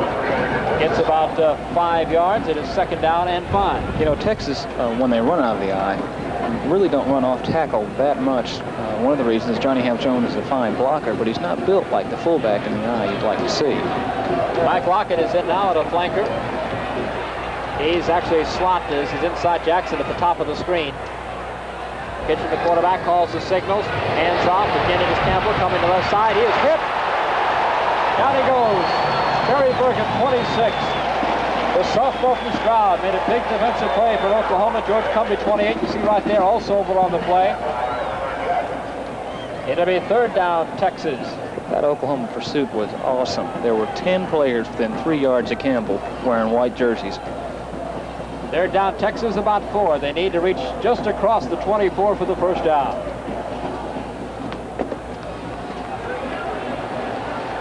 Alfred Jackson, Lamb Jones go to the top of the screen. High backfield this time with Earl Campbell at the top of the eye for Texas. They need 4 on third down, so they give it to Campbell, and Campbell fights for it close to the first down and may have it near the 25-yard line. That was just sheer second effort on Campbell's part. Daryl Hunt. Texas. Daryl Hunt and Bruce Tatum each had a hand on him, and watch now. Daryl Hunt, number 85, he gets a hold of him. And Reggie Kinlaw finally comes in to make the stop, but he took 3 or 4 tacklers with him, Steve, just for, as you said, the sheer effort for the extra yardage to get the first down. He's also lost his jersey, and they're trying to get him a new one, and an Oklahoma player's down. Oklahoma player down on the field. We'll check a number for you and tell you about that as Earl Campbell comes over and gets a jersey changed very quickly. Ken Rollinson, University of Oklahoma trainer, out on the field, and we really can't tell you just right now who the player is. Jerry Park's got the glasses, and we'll let you know as soon as we know. 6:33 to play in the third quarter. Texas leads Oklahoma 10-6. The Sooners have been held to 2 field goals. That was a Texas 9th third down situation, and they've converted and made first downs on 3 of them. Again for you baseball fans, final American League Championship. The New York Yankees beat the Kansas City Royals when they had to, 6-4, tying it at 2-2. It looks like Bud Hebert. Bud Hebert. Bud Hebert, starting right cornerback, 6 foot, 182-pound junior out of Beaumont, Texas. He seemed to be favoring his left leg. I think he also got his bell rung. He's being helped out. Darrell Ray, fine sophomore from Killeen, Texas, will replace him. And he was a quarterback, one of the tops in the state. And if you would like to see just how good a punter Von Schaumann is, Darrell Ray was one of the finest high school punters I ever saw. And he's not punting for Oklahoma.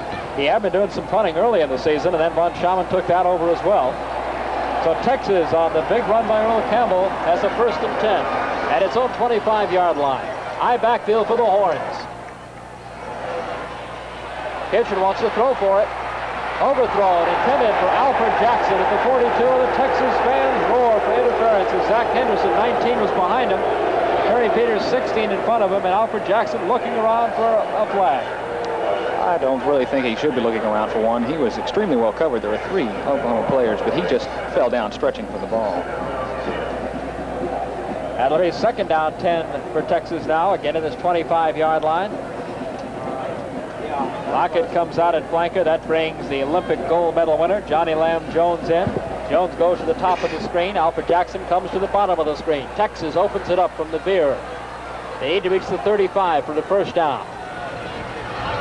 Kitchen looks for Jones, has him out of bounds at about the 37 or 8-yard line. First down, Texas. And again, you can see the kind of respect Oklahoma has for Johnny Lamb's speed because they're playing off of him 3 or 4 yards. Another good pass by McEachern. Wide, low, look at that. 5 yards. Darrell Ray slows him down and forces him out of bounds. 12-yard gain on the play. First down, Texas. That's the first catch by that young man, Johnny Lamb Jones, in the football game, and he is some kind of excitement. You give him just a half a step, and he'll take a mile and a half away from you. Mike Lockett is in to replace Jones. He comes to the bottom of the screen along with Alfred Jackson. Texas at its own 38 with another first down. Earl Campbell straightened up by George Cumbie, fighting for him and pulls him down finally. George Cumbie, 28. Met Earl Campbell right there at the corner. 203-pound Cumbie, 223-pound Earl Campbell. You know you got a football player when you can stand up Earl Campbell by yourself out in the open. I'd still sing that "Help You Up, Sir" after that, because he'll come back at you. Have you noticed Texas has not had good success on first down? And then they, normally 2nd down and 10, 2nd down 11 as it is now. And then Texas picks it up on 2nd, 3rd down. Campbell loses one. Flanker to the right, split to the left side for Texas. Kitcher with the football, tripped up, down he goes. Right around the line of scrimmage. Bruce Tate, number 5, defensive end. George Cumbie, 28. Darrell Hunt, 85, the linebackers. Combined on the tackle for Oklahoma. No gain on the play. Now it is 3rd down, 11, Texas. About 30 yards downfield, Alfred Jackson and Tony Peters were doing a tango with each other. Alfred Jackson, number 2, coming into the picture there, rejoining the huddle. Also coming in, Mike Lockett, 47, as Johnny Lamb Jones, the flanker, goes out. That's a pretty good message system when you have a gold medal sprint star for a messenger. You're not going to get too many delays of the game that way. Jackson, Lockett, goes split, slot to the top of the screen, out of the picture now. This is 3rd 11. Texas needs their own 48 for the first down. Big rush is on, and down goes McCutcheon inside his 30-yard line. The blitz was on for Oklahoma. Coming through is Barry Burkett, the defensive end. Also George Cumbie, the linebacker. -7 yards, and they just sent everybody in. Now that was perhaps one of the biggest plays so far of the second half. They started off with a 2nd and 10 after putting together two first downs. George Cumbie comes in, and I think that more than anything, it was just the quarterback slipping down. Eric Slavin, the kick for Texas. Into the wind. Fair catch called for by Oklahoma. Taken at the 32-yard line by Zach Henderson. 3:59 to play in the 3rd quarter. It'll be Oklahoma's football, 1st and 10 at the Sooner 32-yard line. And we come back, there's a timeout on the field. The score, Texas 10, Oklahoma 6. Coors, brewed with pure Rocky Mountain spring water. Coors contains only natural ingredients. The state flag of Texas high above the Cotton Bowl shows you the wind factor. Oklahoma's advantage now as the Sooners have it 1st and 10 at the 32-yard line. Thomas Lott hands to his fullback, short yardage on the play. Checking David Overstreet on the carry. Takes it up across the 35-yard line. Let's take a look at the statistics so far in the game, Steve Ross. Well, offensively, Oklahoma has an edge. They have 125 yards rushing and 25 passing. Texas, 69 yards rushing. I guess Earl's got about 60 of that. And passing 53 for 122. So you got to credit the Oklahoma defense. Texas came in as the number 1 rushing offensive team in the country. And again, Oklahoma jumps off on the right side. Lott keeps it at the 40, at the 45. Midfield, 45-yard line, but it's all going to come back. It'll all come back.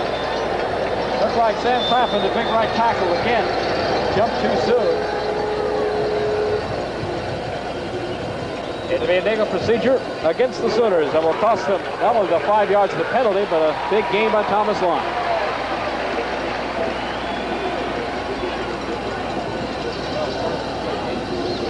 Texas came into this football game number 1 in scoring, 61.3-yard average. Number 1 in rushing offense, 392.3 yards a game. Number 2 in the nation in total offense, 528 yards a game. And so far, as I mentioned in the first, through the almost 3 quarters of play, Texas with a total offense of 100 yards. So the Oklahoma defense has been great too. Both these teams have played super defense. 2nd 11, Oklahoma. Lott wants to throw, looks down the sideline for Steve Rhodes and overthrows him at the 25-yard line. Incomplete. He was also very well covered by Derek Hatchett, number 3. Now, to show you the kind of offensive receivers Texas has, Hatchett was a wide receiver this year. But there's Thomas Lott, but with Alfred Jackson and Johnny Lamb Jones and Mike Lockett, they moved Hatchett over to defense. Somebody said, gosh, it looks like Thomas Lott may have looks like he has a scarf. He does. He wears a headscarf. One of his symbols. He wears it whether he has his helmet on or not. It's one of the Thomas Lott trademarks, and I think after the first time he played well, every youngster in Oklahoma all of a sudden had a headscarf to play football with. They certainly did, Chris. 3rd down 11, Oklahoma. They need their own 42 for the first down as Kenny King, the fullback, goes in motion. Lott runs the option, pitches to Overstreet, 35, out of bounds, 38, short of the first down, and Oklahoma will have to punt. Derek Hatchett again made a fine play, the left cornerback, to drive him out of bounds. So it's going to be 4th down for Oklahoma. And the punting team of Uwe von Schaman comes on the field. 3 minutes, 9 seconds to play, 3rd quarter. Texas 10, Oklahoma 6. Nobody can complain that von Schaman or Ertzleben don't earn their scholarships. Well, they have today. Von Schaman, there you see him back. Gets a good snap. No Texas pressure. Oh, beauty. Look at this punt. High, end over end. Bounces at the 5. Lee Homer comes back on it. Oklahoma kills it inside the 2-yard line of Texas. Unbelievable punt by Oklahoma. 59 yards. What a punt he made. Counting it for Oklahoma. Goodman was down there to down the punt. Texas will have it at their own 2-yard line. That not only was one of the longest, it was one of the highest punts. Good look at the Oklahoma defense. Reggie Kinlaw, 62. Darrell Hunt, 85. Barry Burkett, 26. Phil Tabor, 74. 62, Reggie Kinlaw, the young man who, as Jerry Park told you earlier, they said, you're through with football. You've got to have knee surgery. He said, no, I'm not. I'm going to play. He did against Ohio State, against Kansas, and has played great against Texas. Texas. Their backfield, their own end zone. Kirchen just gets out of that end zone and just to the line of scrimmage of the 2. It looked like a mix-up there. Richard Murray came down the line to make the stop. You know, Texas would desperately like to pick up at least one first down and run out that clock so they wouldn't have to punt into the wind. Boy, he almost got caught in that end zone, Steve Ross. Oh, he's there. Oh, boy. He almost went down himself before. 62, Reggie Kinlaw returning about on top. Richard Murray, 76, around his ankles. Those are 2 nose guards that Oklahoma is using on the defensive front. Texas again at the 2. McCutcheon straight ahead. This time, no fancy stuff. Gets out maybe to the 3 or 4. 2:19 left to play. And remember, if Texas has to punt from its own end zone, it'll be against a pretty good win. Of course, they also have Russell Erxleben, so that may offset that. Nothing fancy right now. They've got 2 tight ends in, and I think Texas was going to take a timeout. A little confusion in the Texas offense there, and they want to make doubly sure when you're back here 3rd and 8. Coming over the sidelines again, the quarterback, Randy McCutcheon, I think, well, you can't say enough for someone like him, and you've got a quarterback of your own from Texas here spotting for us today, Steve. Mike Cordaro is up here, and I imagine maybe Fred wishes he was down there in uniform right now.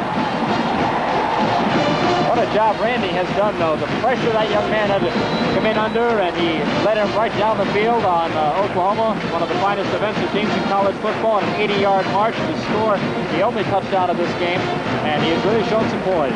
You know, this is the game, of course, he's been waiting for 5 years. He's been a redshirt. He's been hurt almost his entire career here.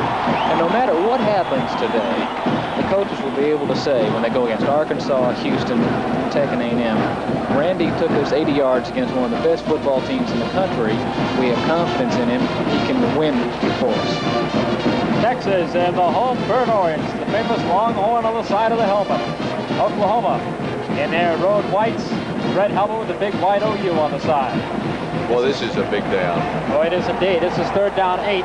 Texas, of course, love to get out of that bad field position. They need the 12 for a first down, keep in mind. Randy McCutcheon calls the signals. Hands off, and he is not going to make it. It is short at the 7-yard line. Texas will have to punt from its own end zone. Into the wind. This could be a big play. Darrell Ray, number 3 in the tackle. You see the Texas Longhorn offense coming off the field. 25, Johnny Ham-Jones, 20-year-old Campbell going right by there. 1 minute, 42 seconds left to play in the 3rd quarter. Oklahoma will be going against the wind in the 4th quarter. Texas will have the advantage of the wind in the final 15 minutes. Russ Erxleben would like to have it now. Out of his own end zone. No rush by the Sooners. Erxleben. Not a good kick at all. Not at all. Bounces 35, and it takes a Texas roll at the 40. Picked up at the 48-yard line. Buddy Nixon down back to the 49. Almost a football, but I believe they rolled it dead. It is dead. At the Oklahoma 48-yard line, he ruled him down there. And Russell Erxleben did not have one of his best punts, but it worked out very well for Texas. It was not a good punt, but a lucky punt. As here it takes a very good Texas roll, and Freddie Nixon picks it up. And that's Steve Hall dropping him, and he is on the ground. 40-yard punt and minus 4 yards return. It's the kind they needed against the wind.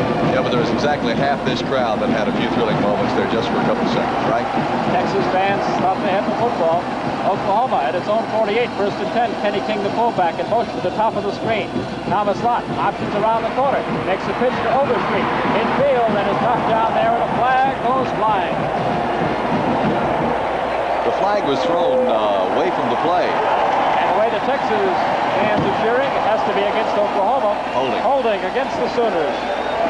That'll cost Oklahoma 15, and the Sooners have hurt themselves with penalties here in this second half, Jerry. They certainly have. They've had problems with penalties, but one thing that we have not seen is the fumble problems that Oklahoma had early in the season. March back 15 yards. Tell you something about this Texas defense. Boy, they've been awesome too, Steve. First, a scoring defense, 5 points a game. But nobody really knew how good they were until today, because they hadn't faced a Thomas Lott or anybody else. And 38 yards per game rushing. And Rice inflated the passing up last week, 155 yards per game. But still, this is an outstanding offensive team they're playing today, and they're holding their own. Oklahoma first and 24. Elvis Peacock, his first carry of the second half, and he is thrown back. Gets a couple of yards. That's it. Steve McMichael, 99. Header right there. Also, Lance Taylor, 32. Take a look at this play again. Elvis Peacock goes just right up the middle, and look at the whole host of orange jersey Texas Longhorns led by Lance Taylor, say, sorry about that, Mr. Peacock. We think you better stay down this end of the field for a while. Taylor, sophomore from El Paso, Texas. This is second 21 Oklahoma. The ball on their own 38-yard line, and Thomas Lott is back to throw. Goes down for Rhodes. It is over his head, incomplete at the 35-yard line. Good pass defense by Texas. Ben Blackman was over there, 37. Derek Hackett, number 3, incomplete. It's third down, long yardage for Oklahoma. Kenny King was wide open over on the opposite side of the field. They weren't really paying a whole lot of attention to it. You'll notice that he went in motion just before the play started. Oklahoma brings in a whole new set of fresh receivers. Lee Homer, number 9, comes in. Bobby Kimball, 21, comes in.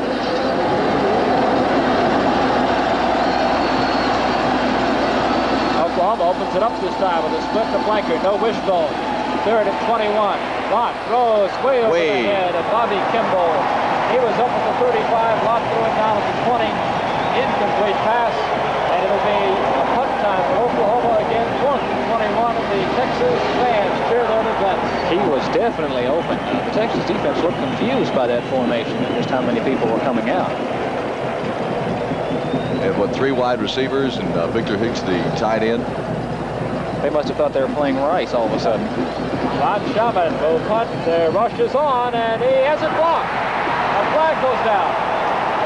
Von Schaman is down on the field. Texas feels it at their 48. Von Schaman is down, and they've got roughing the kicker. He must not have deflected the ball at all then. I guess straight up in the air, but the official ruled right away that it was roughing the kicker. I don't think the kick was blocked, Chris. I think he just got it off the side of his foot. I could very easily be mistaken on that one. It went straight up in the air. It looked like it was blocked the way the ball acted as it went off his foot. But, of course, roughing the kicker call was made. They're talking it over right now. Barry Switzer out on the field to try to get an explanation. The official. Maybe it was running into the kicker, the one where it's a lesser penalty. Let's take a look here. It's the big one. It's the big one. Roughing the kicker. It takes it all the way to the Texas 47-yard line. It'll still be 4th down. Von Schaman is up. He's all right. And Oklahoma, they still have to punt it. Now the Sooners have stepped in, and they want to call a timeout here to talk about this. 15 seconds left in the third quarter. Oklahoma has called a timeout. Looks like they're going to try to kick a field goal, Chris. With a wind behind them, that'll bring it, let's see, it'll be 64 yards. Well, why not? Turnabout fair play. Is that what it is, Steve? Yeah.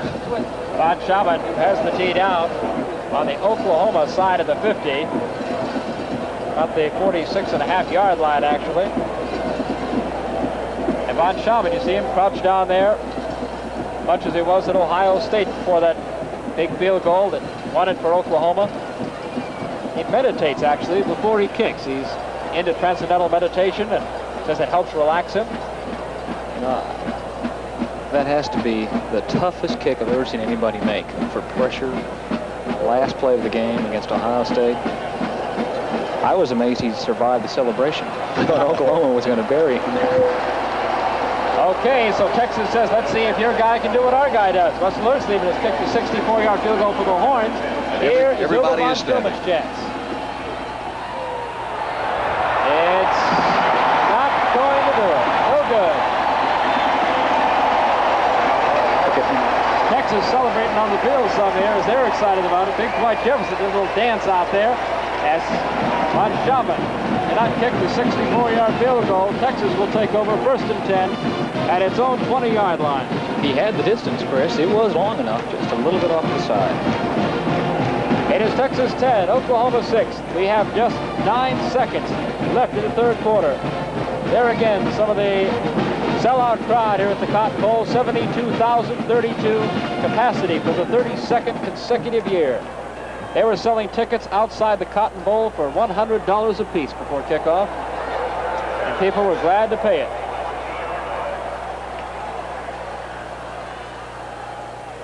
Texas, 1st and 10 from its 20. Hand off, big hole for Earl Campbell, breaks the tackle to 30. There's Earl Campbell at the 40, down at the 44-yard line. Earl Campbell, almost 24 yards. Johnny Wayne Jones, the flanker, came back to throw good on Terry Peters, 16 made the tackle. And even Terry Peters congratulated Earl Campbell. 25 yards, first down, Texas, with 2 seconds left in the third quarter. Earl Campbell has never gotten over 100 yards against Oklahoma. We'll take a look at this, and there's Daryl Hunt going the wrong way, but quickly reversing himself. But he misses Earl. It's hard to arm tackle Earl Campbell. And Johnny Lamb Jones out here just on the edge of your screen throws a nice block.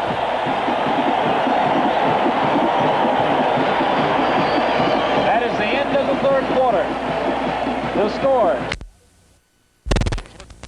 10-6 going into the final 15 minutes. 1st and 10. Horns at their own 45. Campbell has it and goes down right at the 45-yard line. Earl Campbell today 17 carries for 92 yards. He has not gone over the 100-yard mark. Against Oklahoma, the Soder Band strikes up Grover Soder in the background.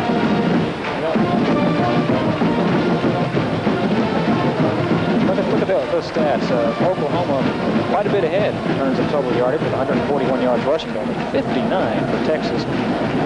Yards passing 25 to 41. Turnovers are fairly even, and the punts 7 for 47, 8 for 42 for Texas. Second down, still 10, Texas at the 45. In motion goes Johnny Lamb Jones down to the bottom of the screen. I formation Longhorns. Campbell stiff arms one man, goes to the 45, full head of steam, barrels out to the 47 or 8. Tackle made by Barry Burke at 26. Earl Campbell gets up a little slow there as he starts back to huddle. George Cumby, 28. Zach Henderson, 19, also in on the stop on Tyler Rose. That's what an All-American back will do for you. That was a 4-yard loss for almost any other running back. And he put a little move on an All-American linebacker. Daryl Hunt got into the backfield on the blitz, but Daryl just couldn't hold on that one. Was this a big down? They're down 7 for Texas. The football at their 48. Keep in mind they need to reach the Oklahoma 45 for a first down. Jones to the top of the screen. Jackson to the bottom of the screen. Ketchum back to pass. Wants to throw for Jones. It is tipped up, and I believe it is no. It is not intercepted. Incomplete, the official rules. Terry Peters did not get the interception. The official right there said no interception. At the Oklahoma 40, we have a replay. Let's see if we can judge. Keaton's pass is a little wobbly, might have been touched at the line of scrimmage. Lockett tries for it, Tony Peters tries for it, and no, he dropped it right there. 16, Terry Peters. Let's see if they're going to try a field goal, Chris. This, I think, would break the record. If this will be 70 yards. Well, Wend is at his back. He puts it down at the Texas 41. That means it's 69-yard field goal. Angle slightly left to right. Everybody starts to stand. And Russell Earsleben was trying to make college football history again. High snap. Down it goes. Earsleben kick is going to be not far. Bounces to the goal line and in. We've got an injured player down on the field. Holding his knee, Terry Peters. Kind of hobbling there to see him starting off the field. Russell Earsleben helped him up after he tried to block his kick. They're short there. You know, it's really nice to see a game be as good as the build-up to it was. And it just, you know, you can't say enough about the two defenses of these football teams. What a job they've done. We saw Texas with less than 100 yards rushing. First and 10, Oklahoma at the 20 after the touchback. Thomas Lott, the quarterback. Hands to David Overstreet. We have not seen Billy Sims all day today. Overstreet is just 2 to 3 yards there. Lance Taylor, 32, middle linebacker, made the stop. It will be second down, Oklahoma. 8 yards to go at the 22. Less than 13 minutes to play here. Texas 10, Oklahoma 6. The only touchdown in this football game scored late in the first half by Earl Campbell. Good shot at Lott. Oklahoma quarterback. Wants to throw, being chased. Runs out of the pocket. Gets away from the Longhorn at the 25, up to the 28-yard line. And he was very fortunate to get away from Brad Scher and others back there. Finally, Morgan Copeland, 38. Lance Taylor, 32. Along with Dwight Jefferson, 80, made the stop. And Jerry Parks, he had the scramble. Watch Thomas Lott as he's almost hit here by a couple of Texas Longhorns, and the pocket collapses on him, so he cuts upfield and then cuts back to the left before he's tackled by number 32, Lance Taylor again, in on the stop. Oklahoma has a third down and 3. They need the 30 for a first down. Wishbone behind Thomas Lott. Makes the fullback down, stumbles right there at the 25, and Oklahoma will have to punt it on fourth down. Morgan Copeland, 38, Brad Scher, 77. We're in the backfield, and Lott really had no option chance. So it'll be a punting situation. Fourth down for Oklahoma with 5 yards to go, 11:45 to play in this football game. Von Schauman in to kick for the Sooners. High kick into the wind. Fair catch called for, taken for Texas at the 44-yard line. Caught there by Glenn Blackwood, 37. And we'll be back with the Texas drive in just a moment. 11:31 to play in the fourth quarter. There's the score. The Longhorns 10, the Sooners 6. Accept a Bill Mundy challenge. Get the other deal. The Longhorns on. They have the lead, 10-6. They have it first and 10 at their own 44-yard line. In motion goes Johnny Lamb Jones to the bottom of the screen. Gets to the quarterback, hands to Campbell, met at the line of scrimmage, carries the Sooner across the 50 to Oklahoma territory at the 49. What a collision. There at the line of scrimmage, George Cumbie, 28.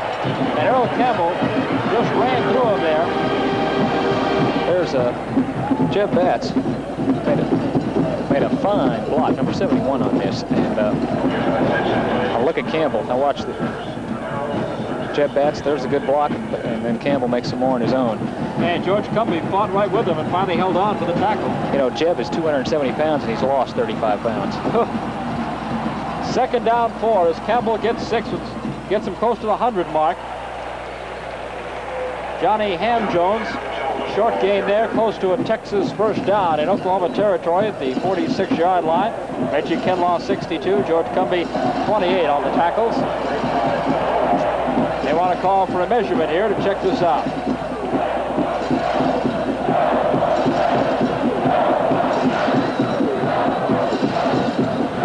Earl is now over 100 yards. 19 carries for 101 yards.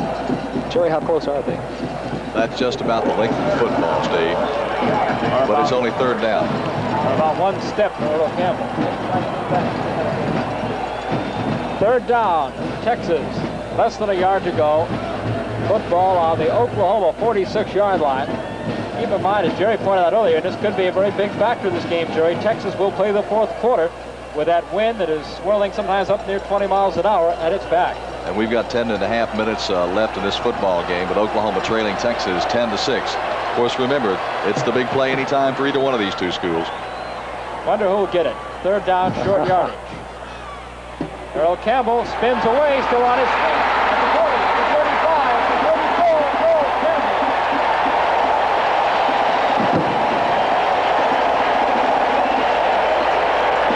You sometimes wonder what you have to do to stop him.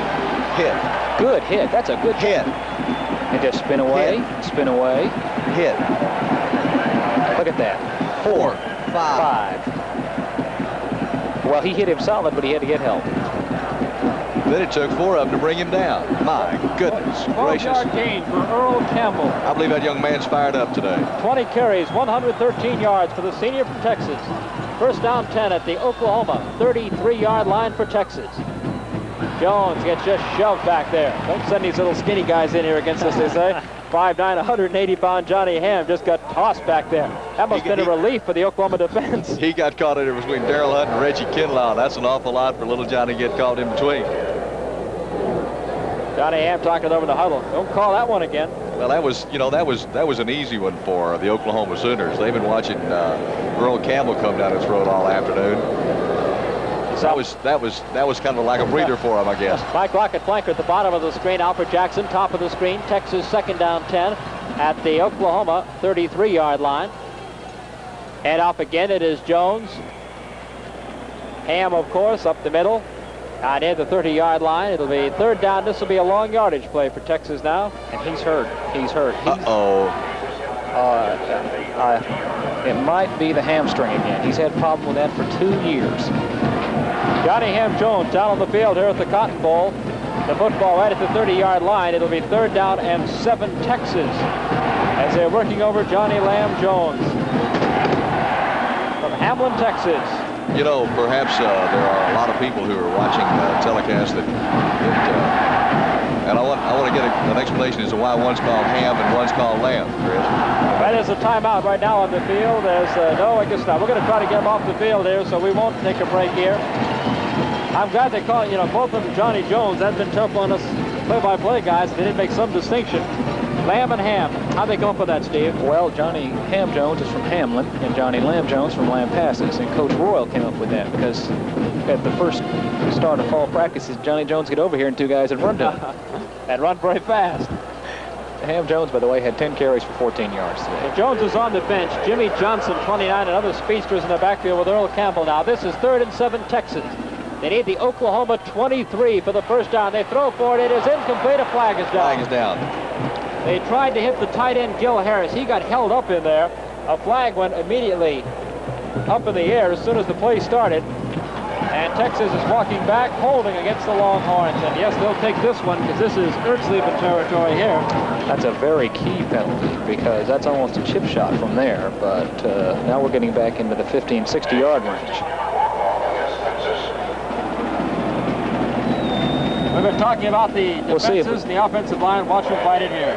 Let's see if we can spot it. There's Rick Ingram, probably Jeb Batts. In fact, they're all holding. Yeah. Take your pick.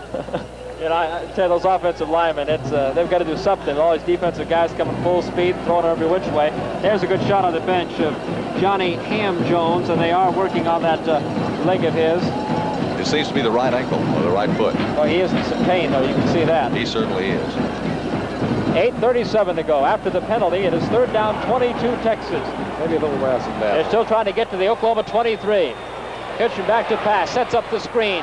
Has it to Campbell, 45, 40, and down he goes at the 41-yard line. Earl Campbell on the screen, and made a nice reception out there, but Oklahoma came up quickly. This is what the pros would like to see. They can now find out that Earl Campbell can indeed catch the ball. And, of course, knows what to do with it after he catches it. But a fine play by Reggie Mathis to stop it. And Reggie Mathis, after that collision with Earl Campbell, is a little slow himself getting up, and he's going to be escorted off the field. That'll be Cruz Tate, number 5, in at defensive end for Oklahoma. It is fourth down and 19 for Texas. Looks like we're going to try a short field goal with only 58 yards. The tee is on the Oklahoma 48 at the 10 of the end zone. 58-yard field goal attempt. Russell Ertzleben. There again is Johnny Ham I am Jones. sure that's a lot of motion for him. He thought maybe he'd get through a whole year without getting hurt. Ertzleben, 58-yard field goal It's attempt. long enough. It has the distance. It's good. It's good. 58-yard field goal attempt. And there is a big field goal for Texas, because it means Oklahoma, with a touchdown and 1 point, can only tie them. Russell Ertzleben takes a 58-yard field goal. And the fourth quarter, 8 minutes and 2 seconds left to play in the game. It's now Texas 13, Oklahoma 6. Burks late with a 58-yard field goal. 7 out of 9 this year. 4 of them over 50 yards. Total today, 58 and 64. And Burks picks it up and throw again off the kickoff tee. You know, Russell was a quarterback in high school and an all-around athlete. He said a couple of years ago that he would really kind of like to get more contact as a Texas player. And Coach Royal said he gets all the contact he needs on the kicking there. It is really amazing. Conventional style kicker. What is about a half step and 2 steps. And there is a big field goal for Texas, because it means Oklahoma with a touchdown and 1 point can only tie them. Russell Burksley kicks a 58-yard field goal. And the fourth quarter, 8 minutes and 2 seconds left to play in the game. It's now Texas 13, Oklahoma 6. Burks late with a 58-yard field goal. 7 out of 9 this year. 4 of them over 50 yards. Total today, 58 and 64. And Burks picks it up and throw again off the kickoff tee. You know, Russell was a quarterback in high school and an all-around athlete. He said a couple of years ago that he would really kind of like to get more contact as a Texas player. And Coach Royal said he gets all the contact he needs on the kicking there. It is really amazing. Conventional style kicker. What is about a half step and 2 full, right? Boy, he moves it. Here come the Sooners, and they've got to start moving. 8 minutes, 2 seconds left to play in the game. 80 yards from the Texas goal. Thomas Lott, first and 10 at the 20. Lott keeps it himself. Goes only to the 22 and wrapped up there. You know, it's about... Again, they were down by 6 points last year. And last year it was a very critical extra point that made the difference in the football game. So it's going to be interesting if Oklahoma can score now to see what their strategy will be. Bobby Kimball, split in, comes down to the bottom of the screen.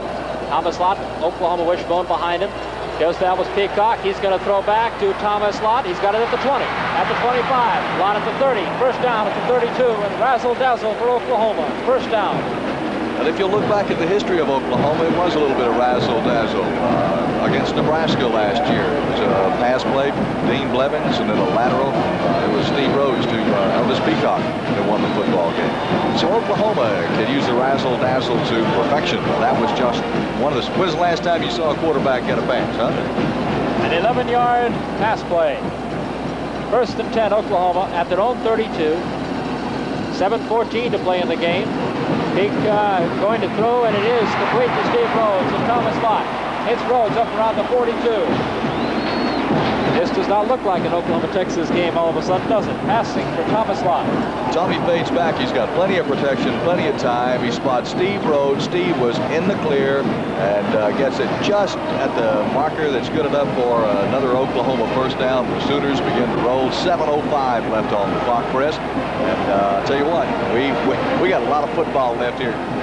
Just under the 7-minute mark right now. First and 10, Oklahoma. Lott keeps, makes the pitch to Overstreet. 40, 45, midfield, 45, out of bounds at the Texas 43-yard line.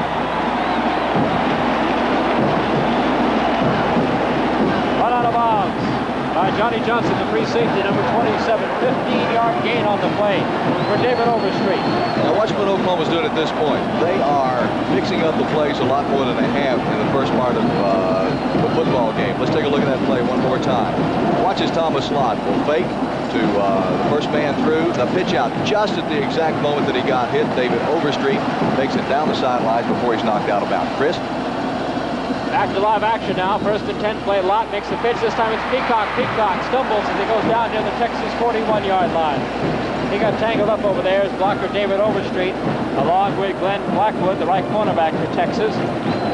Short gain on the play. Boy, both bands are booming out fight songs now every second here. Again, I'm amazed at Thomas Lott's precision at that pitch. Good shot of the Texas sideline. And Suttles down there on the sideline camera. John Heatley, Clint Ball up here upstairs, following the action play in this delayed telecast by KTUL-TV. Back it goes. Thomas Lott wants to throw for Oklahoma. Down and Steve Rhodes falls. Oh, a flag goes down. A flag goes down at the 25-yard line. Interference is called against Texas. Derek Hatchett, number 3. And he's having a tough time believing it. The official was right there, and he must have seen some contact just as the ball was released. I think it was a trip. I think... Pass interference against Texas. Oklahoma gets a big break there. It is first down, Sooners at the Texas 28-yard line. And again, just like Ohio State and Vanderbilt, Oklahoma doing what they have to do in the final quarter. Oklahoma has been inside the Texas 20, I believe, only once in this second half. Lott, they break the wishbone, split slot to the top of the screen. And up, Kenny King has a big hole at the 20. Kenny King to the 15, inside, first down, Oklahoma at the Texas 13. Kenny King, 14 yards, and here it is, the fullback play off the wishbone. Kenny King right up the middle, and this is the biggest gainer of the day for Kenny King. Now watch, he almost bumps into Overstreet there, then cuts to his right. This is what makes Kenny King such a super valuable back. He can go straight ahead, he can cut, he can go any way you want him to. Here come the Sooners. Wishbone for Thomas Lott at the Texas 14. Lott keeps it himself, cuts up inside, goes to the Texas 10.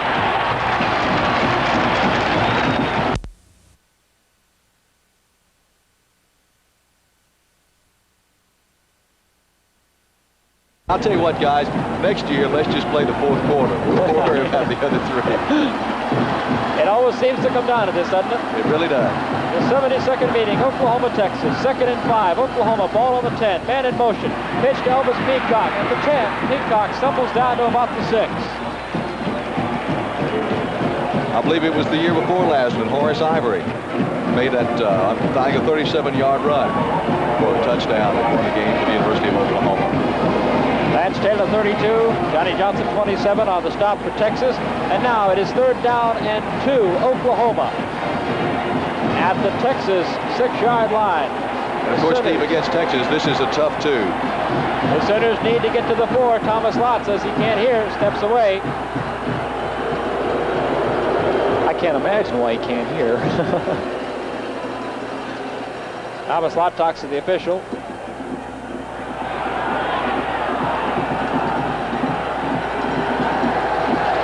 Ready to go now. 3rd down, 2, Oklahoma. Lott keeps it himself. Makes the pitch to Peacock. Peacock at the 5, rolled out of bounds near the 4-yard line. He's going to be close, Chris. That was almost a forward pass. It was a pitch. Yeah, I believe you're right. Let's take a look at it one more time. Tommy Lott, and I think he thought that Elvis Peacock was a little bit behind him, and he pitches to him. I believe it was a forward pass. But that's going to be a legal forward pass. Yeah, Barry Switzer says they need a new statistic at Oklahoma. Pitch outs attempted, pitch outs completed. It is 4th down. They say he is just shy of the 1st down is where they marked it. It is just inside the 5, If the nose of the ball touches the 4, it is a 1st down. 4th down. Lott keeps it, cuts up inside, and I don't know. Texas says they've held him. He was hit right there at the board. Where they're marking it, he did not make it. That's the defensive play of the game right there. Texas has held Oklahoma on 4th down. Johnny Johnson, 27, the free safety. There's the guy in there who made the hit. There's a Longhorn down as we watch this big 4th down play. Thomas Lott, number 6. Here comes Johnny Johnson. He makes the tackle, stands him up. He's also hurt. Texas has held Oklahoma.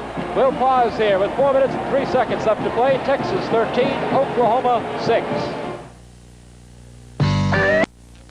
The game made by Texas free safety, number 27, Johnny Johnson, sophomore from LaGrange, Texas. He was the injured player, is back up and went off the field in his own power, and Texas has it 1st and 10 at the 5, and Oklahoma will be going for the football with 4:03 left to play. Caught by the line of scrimmage, Randy McCutcheon goes down. George Cumbie wraps him up at the 3-yard line. I would have thought maybe the strategy would be give it to Earl 3 times and then let Russell kick it out. 3:49 to play.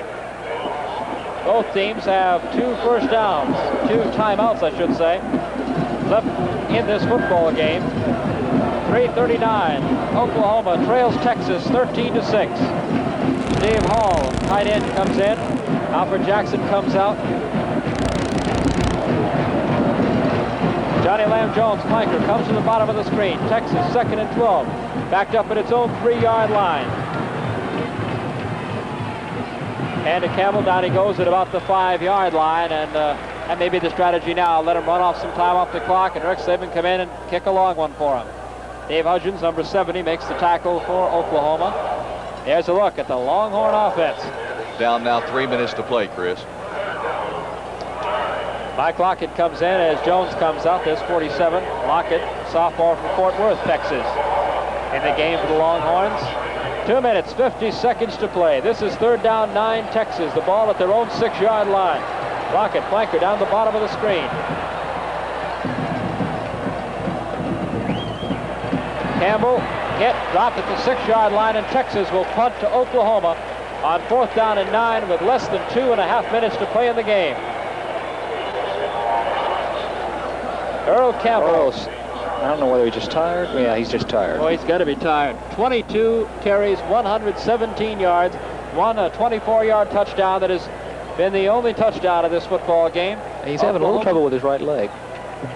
He's limping a little bit. He always looks like he's limping, though. Well, he had some trouble with the hamstring last year, and the trainer, Frank Medina, is looking him over now. I don't know whether it's serious or not. Freddie Nixon, number 11, Oklahoma. Of course, hoping for a big punt return here. There's 2 minutes, 30 seconds left to play in this football game in Dallas. Texas, underdogs by 4, maybe 5 points. Leading, second ranked and unbeaten Oklahoma, 13-6.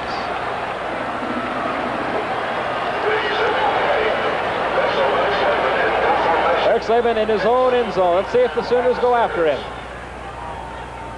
Well, they're setting up the return. Eric Saban gets a kick away, and what a beauty. Oh, it's close. Nixon catches it over his shoulders at 25, goes back inside the 20, up to 25, 30. Then it's struck at the 34, down he goes. What a hit. Bruce Schultz, reserve linebacker out of Austin, Texas, a freshman.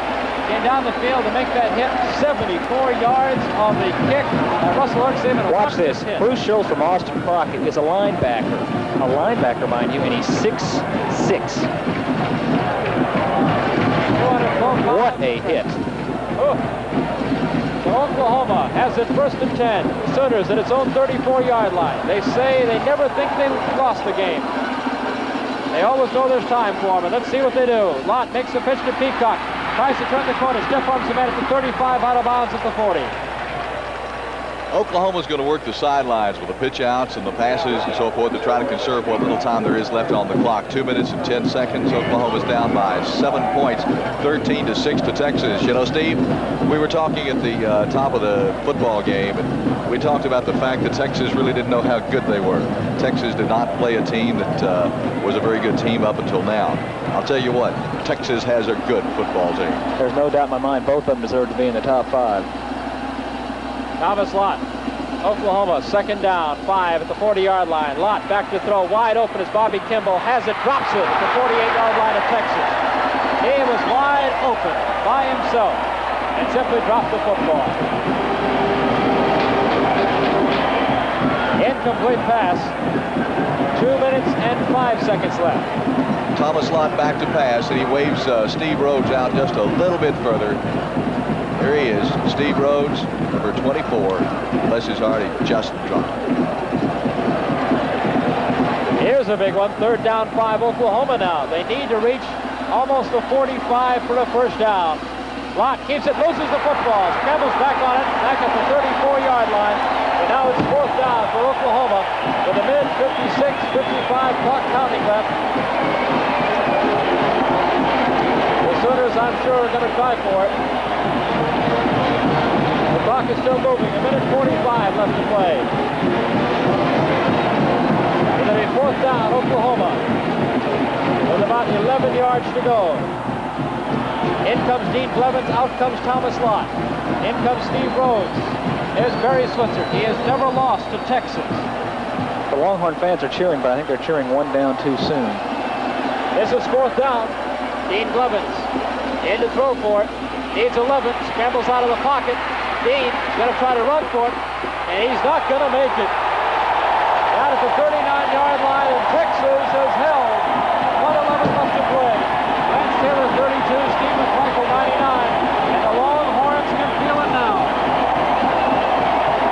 Look at, there's 37,400 happy people right now and 37,400 sad ones. From our vantage point atop the press box, we look right across the 50-yard line, and exactly half the people on our left are cheering and wearing orange, and exactly half the people on our right are not saying a thing. They're all sitting down very quiet, hoping that something is going to happen. We're down to 1 minute and 11 seconds. Well, Oklahoma always feels that something will happen.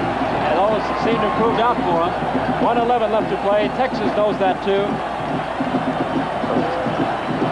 Earl Campbell will be at the top of the eye.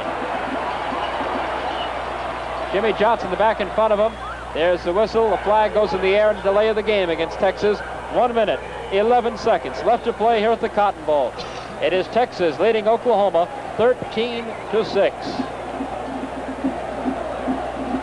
A little too much celebration on that fourth down play, cost them some time and 5 yards. And of course, I'm sure Fred Akers thought if Oklahoma used timeouts, well, maybe Russell Erxleben could kick a field goal, but... The Texas fans starting to cheer. We're number 1. They came into this game unbeaten, 3-0, ranked number 5 in the nation. Oklahoma 4-0, ranked number 2. Quarterback, Cutchin keeps it himself, goes to the 40, goes down near the 35-yard line. Sherman Taylor, 31, strong safety, made the tackle. Here's it out. Now Earl is leading in the blocking. He gets a good block here. Randy cuts upfield inside. He was following Earl Campbell. Earl Campbell got him a good block down there. And again, the fierce hitting is such that Texas has lost another player, David Studdard, one of the few seniors on offense. The right tackle is out, and Gary Sayre, a sophomore, is in his place, number 70. 53 seconds to play in the game. Texas 13, Oklahoma 6. The Longhorn fans, who have not won this football game since 1970, I had the chance to celebrate, are whooping it up right now. There's Coach Fred Akers talking to his quarterback. What do you think he's telling him? Don't fumble. Well, you notice on the last play, there wasn't a handoff. The quarterback kept the ball. I think that's the strategy now, instead of giving it to... I'm sure to run wide and run out the clock as much as possible. You're right.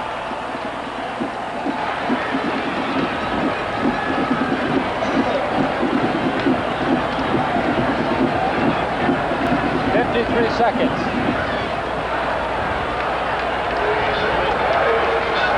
Left to play. Randy McKitchen for Texas. Second out, so he just falls on it now. Oklahoma cannot stop the clock. 45 seconds. Clock is running. This will be third down for Texas. Texas number 1. You see in the stands there. Great job by Fred Akers. A new Texas coaching staff, young football team. I have a feeling Mr. Akers is going to get it right across the field. Down he goes again. And I think there's someone else we have to remember. That's a young quarterback who came in after the 2 top quarterbacks were knocked out. Jim McKeechin. No player on this Oklahoma team had ever lost to Texas. No Texas player had ever won. Earl Campbell on the 50-yard line is really enjoying this. There it is. Has beaten Oklahoma, upsetting the Sooners 13-6. Oklahoma's first loss in 1977. And Fred Akers and Barry Switzer, the two who played together at Arkansas, coached against each other on different occasions. Fred Akers has beaten Barry Switzer. It is Texas 13, Oklahoma 6. We'll be back to wrap it up here at the Cotton Bowl right after these messages.